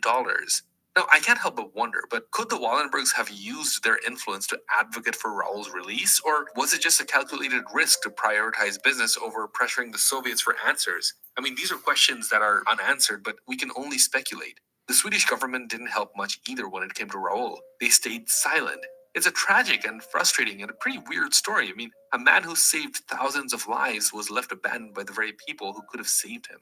Around this time, Jacob considered stepping back. After all, he had built an empire and guided the bank through some of the most turbulent times in history. In 1946, he made the decision, and he stepped down from his role as CEO, and his resignation marked the end of an era. And with that, the baton passed on to his younger brother, Marcus Dode Wallenberg. Now, Marcus was about to take the reins of one of the most influential financial institutions in Sweden, but he wasn't just going to sit back and relax. He had a mission. Marcus was hands-on, reshaping the Wallenberg empire. He turned Atlas Diesel into Atlas Copco. He also played a major role in developing Sweden's Saab fighter jets and managed tricky trade deals during the war. Now, Marcus remained at the center of every major decision for 50 years, from 1930s until his death in 1982. But with all this power came huge pressure. The weight of the family's legacy wasn't easy to carry, and time was not being kind to his body. So Marcus had his two sons, Mark Wallenberg Jr. and Peter Wallenberg, and between the two sons, Mark was the one who was ready to step up. He was being prepared for the role from a very young age. Mark's education, his career, everything was designed to prepare him for this moment. Simply put, the job was to carry on the family's legacy. He worked hard to merge two major Swedish banks called Skandinaviska Banken and the SEB to create a new form of SEB that we know today. And the pressure was relentless. Everyone expected him to succeed. Then in 1971, something happened that nobody saw coming. At just 47 years old, Mark Wallenberg took his own life. It was heartbreaking and it was a huge loss for the family. A lot was riding on Mark. He had a legacy to continue and an empire to lead. The tragic death of Mark Wallenberg left a void in the family business. His brother Peter Wallenberg stayed out of the spotlight mostly, but suddenly he found himself in the hot seat. Peter had taken a different path, far from the traditional family footsteps. Instead of diving straight into the family business, he started at the ground floor of the Atlas Copco in Africa. There he worked his way up and slowly built his own career. His relationship with his father had been strained, and he knew that he had to forge his own future. But with Mark's sudden passing, Peter's path took an unexpected turn. The family needed him, and though he was not the chosen one, he stepped in and was determined to take on responsibility even if others doubted him. When Peter's father passed away in 1982, he stepped up as the head of the family business. Now, nobody thought that he was the right fit. There was a lot of doubt about him, but Peter stepped up. He wanted to prove everyone wrong. Over the years, he didn't just manage the business, but he took it to a global level. He pushed through major restructurings and even managed to buy back shares in Atlas Copco and Stora Kopparberg from Volvo. As a result, he secured the family's stake in those companies. He did all of this by launching Patricia Industries, which later became a crucial part of their investment company, Investor AB. And that was just the beginning of Peter's lasting impact on the family legacy. So the question is, where does the Wallenberg family stand today? Well, if you thought that their influence was huge before, just wait and see how far it really goes. The empire is now in the hands of the fifth generation. The brothers Jacob Wallenberg, Peter Wallenberg Jr., and their cousin Marcus Wallenberg. And the numbers are really jaw-dropping. According to the Financial Times, the Wallenberg business empire is valued at an estimated 250 billion euros. To put that into perspective, that puts them up there with the likes of Elon Musk when it comes to financial power. But unlike Elon Musk, you'll never hear much about the Wallenbergs on the news. And that's because much of their actual wealth is hidden. That's right, most of the Wallenbergs' empire's assets are locked away in foundations. This clever structure helps them avoid inheritance taxes and ensures that no one in the family can just dip into the funds for personal gain. Now, this isn't just a small change that I'm talking about. The foundations hold more than $30 billion in assets. They also have major stakes in publicly listed businesses, which together are worth over $660 billion. That's why you'll never see the Wallenbergs on any of the Sweden's rich lists. Their wealth is there, but it's kept within the family and managed through these foundations. Their control over Sweden's economy is unmatched in Europe. In fact, the historian Gunnar Waterberg, who had written excessively about the Wallenbergs' rise, says it best. Every government, whether left or right, knows that they must work with the Wallenbergs. It's what's best for Sweden. Now, what really sets the Wallenbergs apart is how they've built and sustained their wealth across generations. There's this concept called the curse of the third generation. Essentially, it's this idea that the wealth created by the founders of successful companies are carried forward by their children, but then it starts to dwindle down by the time it reaches their grandchildren. But that was not the case with the Wallenbergs. Jacob, Marcus, and Peter, now in their late 60s, are still running the empire. They have already set things up for the sixth generation. So we can see how banks run everything. They run Sweden. And they make a lot of things that you have to go through, even though they're not elected. And this is my point with JP Morgan or Goldman Sachs. The banks run the government, elect the people. And this is just an example of that. And they did help Hitler, but they help both sides, which is common where they sell rifles and ammunition to both sides in the war. That's what the defense contractors are doing now. I'm sure they're selling weapons to Russia and the Ukraine and half of NATO and Europe and stuff like that. So it's a very, very dangerous thing. Prophet, speaking of Bruce Willis, we weren't speaking of Bruce Willis, so don't know where you're getting that from. Have you ever seen a film called Hostage? No, I haven't. Never heard of it. Watched it, and it was surprisingly good. Okay, well, good. Okay, nice. Yeah, it's. I found a movie called Triple X something with Christopher Plummer, the guy from The Girl with the Dragon Tattoo. And it's in the late 60s, so he's in the war, and he's a thief, but then he gets caught, and he starts spying for Germany and France and England. He's a triple spy, and then the war ends and stuff like that. But he basically, it's half the James Bond. It was done by a James Bond guy, and there's Goldfinger's in it, and the girl from Thunderball, the pretty girl, is in it, and and then Yul Brenner's in it, and then him, but he doesn't sing Sound of Music in this.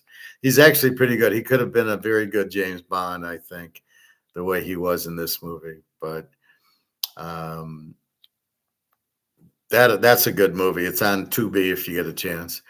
This one, I don't know. What's it on? What's Hostage on? Is it on Tubi or what?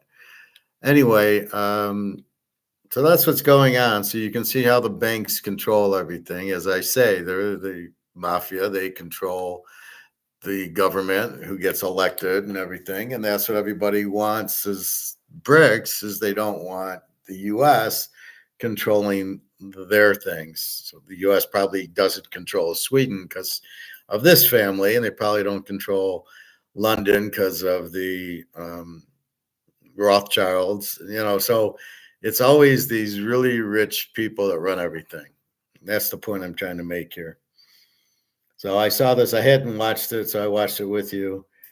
Really, it's misleading. Hitler's secret bankers, they're really not Hitler. They helped the Nazis and the Allies, and they weren't Hitler's bankers. So again, a very misleading title.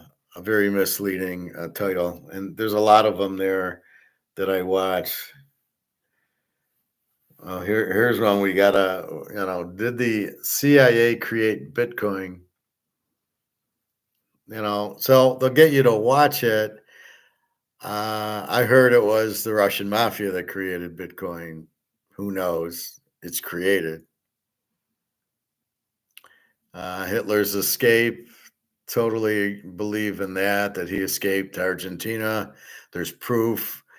To say he died in the bunker, I don't know what people say that for. He clearly did not. If you're a millionaire in the 1940s, is like you're a billionaire. You aren't committing suicide. However, to go back to Die Hard 1, if you steal $30 million, they will come looking for you unless they think you're already dead. And that's what they would come looking for him unless they thought he died in the bunker, which is what they did. But the FBI and the MI6 had tabs. We've seen Hitler in Argentina. So it wasn't, so they were looking for him and they did find him. And to say he didn't escape, you got to be awfully naive to think a millionaire in the 1940s, as crooked as Hitler, is going to commit suicide. Yeah, that's not going to happen.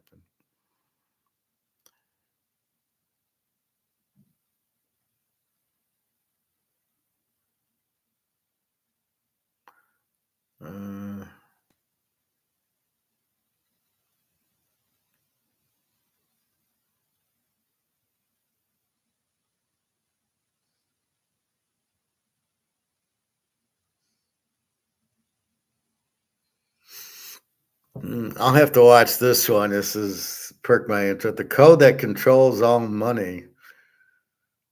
I didn't know you controlled money. Seems kind of strange. The Rothschilds played Napoleon, and guess who won? The Rothschilds, of course. China's collapse begins. It's already collapsed, but they got 60,000 tons of gold, which nobody talks about in these videos. So you can't collapse. So if we all go broke, but we have 100 ounces of gold, did we collapse? No, we got gold. Gold won't collapse. And that's what I keep trying to push across, is that this has collapsed. This is worth nothing. So understand that. That's why you buy gold, because it can't collapse, basically. All right, that's about it. I got a 1:30 haircut. Baseball today, only one play. Philly under 7.5 in game 2. We got Chris Sale and Philly's ace. Oakland over 8.5. Houston over 8. Seattle over 7.5. Everybody plays, and there's not a lot of games today. And then I like the Knicks in a survival game against Indiana. This is do or die. Look for them to play a big game.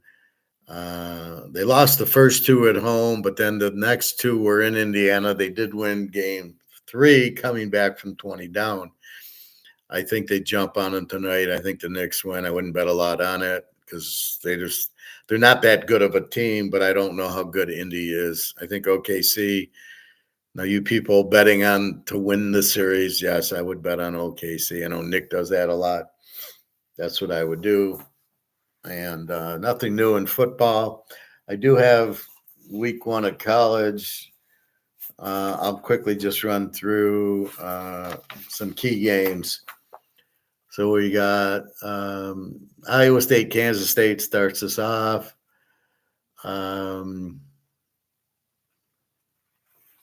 Let's see. Boise goes to South Florida. Nebraska's at Cincinnati.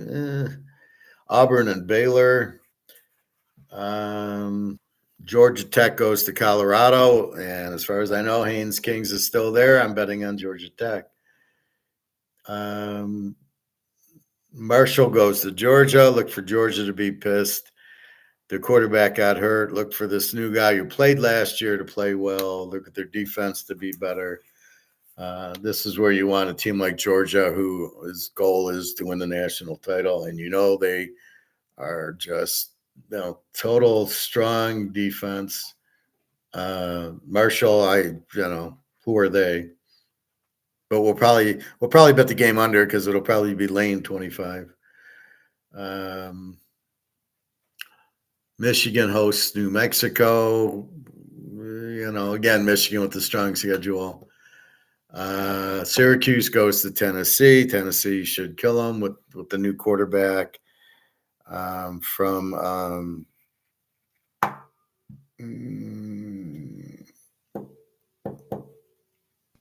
man, I'm really blanking out on that.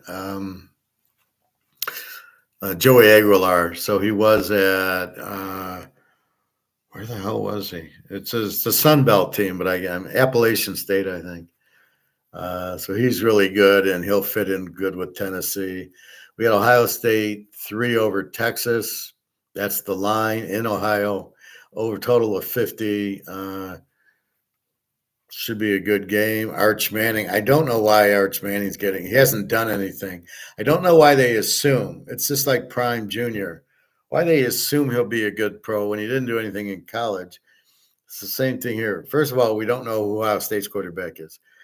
Texas is Arch Manning, who couldn't even beat out Ewers. So we don't know how good he is. We will see. This will be an interesting game. Utah goes to UCLA. I like Utah as the dog. I know Cam Rising's gone, but Utah's very well coached and always has a very strong running attack and a very strong defense. Nevada goes to Penn State.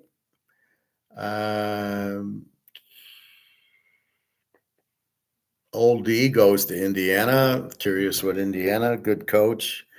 Alabama goes to Florida State. This could get ugly. Alabama gets rid of Milrose. Now they can bring in a good quarterback. DeBoer, excellent coach. Florida State, love the coach, but you can't have Uglia Buglia and think you're going to win. So huge mistake there with the Uglia. And Alabama always starts off with a win. LSU, Bobby goes to Clemson. Clemson is 3. I got to love LSU as a dog in this game. They got the quarterback, Nussmeier. I don't mind the coach. They always got talent. Clemson's been on the decline the last 5 years. I don't know why they're even favored in this game. It'll probably be a neutral site. Well, the Alabama, Florida State probably will be a neutral site, so LSU, Clemson probably will. Cal goes to Oregon State, and Notre Dame goes to Miami or plays Miami in a neutral. And I gotta love Notre Dame there because they're consistent. They have a good team. Miami, Cam Ward, it was just a different offense. He's not really that good anyway, and he's gone. So Miami, this is not Jimmy Johnson's Miami. So that's just a little review of week 1 in college football. Who's playing? Now, one thing I'll get is the magazine, Gray Sports Almanac, of course. And I don't know if I need it anymore, but I will look for who's quarterback. It's hard because now with this whole bullshit NIL, you can basically get 10 players in. So you can say, they lost 20 guys to the transfer portal or to their graduation's up. And they can just bring in NIL guys, and now they're not like Indiana did last year. They brought in a bunch of NIL guys. The hard part is to not miss. You can't do an Uglia Buglia, right? If you do that, you're in trouble. So we will see what they have, but that'll be interesting. So that's what I got to do is see who the quarterbacks are. And the coaches, basically, that's my key role. And then we'll see about, Georgia's defense, Alabama's defense, Kentucky, Tennessee, teams that have good defenses. Because that's a surprise. Tennessee brought in Pierce, who you never heard of him, and he was really good. But you don't know who the Pierce is this year. You never heard of the guy. You don't hear defensive guys. I don't remember hearing a Reggie White when he was at Tennessee. So again, more games are on TV, so you know the better players, but all of a sudden, Ole Miss had a good team. I had no idea. I had to watch the game and see that these two linemen are all over the place. So same thing with Tennessee, and you go, oh, okay. So you really got to watch the game. That's the problem. Like when Michigan doesn't play anybody, even if you watch the game, they're not playing anybody. It doesn't help you. You've got to play a good. Ohio State, Texas will tell me all I need to know about both teams. Do they have quarterbacks? What's their defense look like? What's going on? I know is there's a lot of pressure on Ohio State to beat Michigan. The fact they won the national title pales in comparison to them beating Michigan. They should never have won. They never should have been in the playoff. Losing to a team like Michigan, who was terrible last year, and they had they lost to Oregon. There's no way Ohio State should have been in the playoff. I don't know how they won. They didn't look anything like the team that played Michigan in the playoffs. So I don't know what that was about. The blowout against Oregon, I don't know what that was about because you don't blow out Oregon. Anyway, so we will see. NFL, we have a lot more skill of the new quarterback. We know Prime sucks. Dylan Gabriel's the best quarterback. We know Ward's going to do now. He'll run around, but that's what they got with Will Levis. He'll get hurt. Drake May's terrible. Brock Purdy's okay, and you just go down and look at it's Joe Burrow, it's Mahomes, Josh Allen's okay, Lamar, if it's a big game, run, and then Herbert we're trying to figure out. Bo Nix looks good, Penix looks good, so you have a better idea in the pros, and they're on more. They got a lot more visibility, and they're playing pro teams. In college, you can play. Texas State, and you're like, or I shouldn't say it. You're playing Alabama A&M, and you go, who the hell are they? They're Division II. They beat them 70-0. You learn nothing. That's the difference in college and pro. The pros are always playing pro, even though there's Carolina who sucks, and Jacksonville who sucks, and Tennessee who sucks, and teams like that. They're still pros, right? So you get that. Otherwise, I think that's it. So haircut at 1:30, and that's about it. So enjoy your day. www.teaserking.com. We will leave you with our last. No, what does this say? Churchill's money mistakes. China's collapse. They're not collapsing. Russia turns against China. That's a total bullshit. They won't. Putin slaps tariffs on Chinese goods. That's bullshit. I don't believe that. Russia and China are going against the U.S. They're not doing that. The Dow is, what are they? The Dow is down 52. Who cares? It's not real anyway. See, when you look at it, most of these, they're not real anyway. Gold is 33.25. Again, it's not real, but it's a hell of a lot nicer when it's up than down. And silver, 33.32. Nothing is real there. Those prices are bullshit prices. They're not real.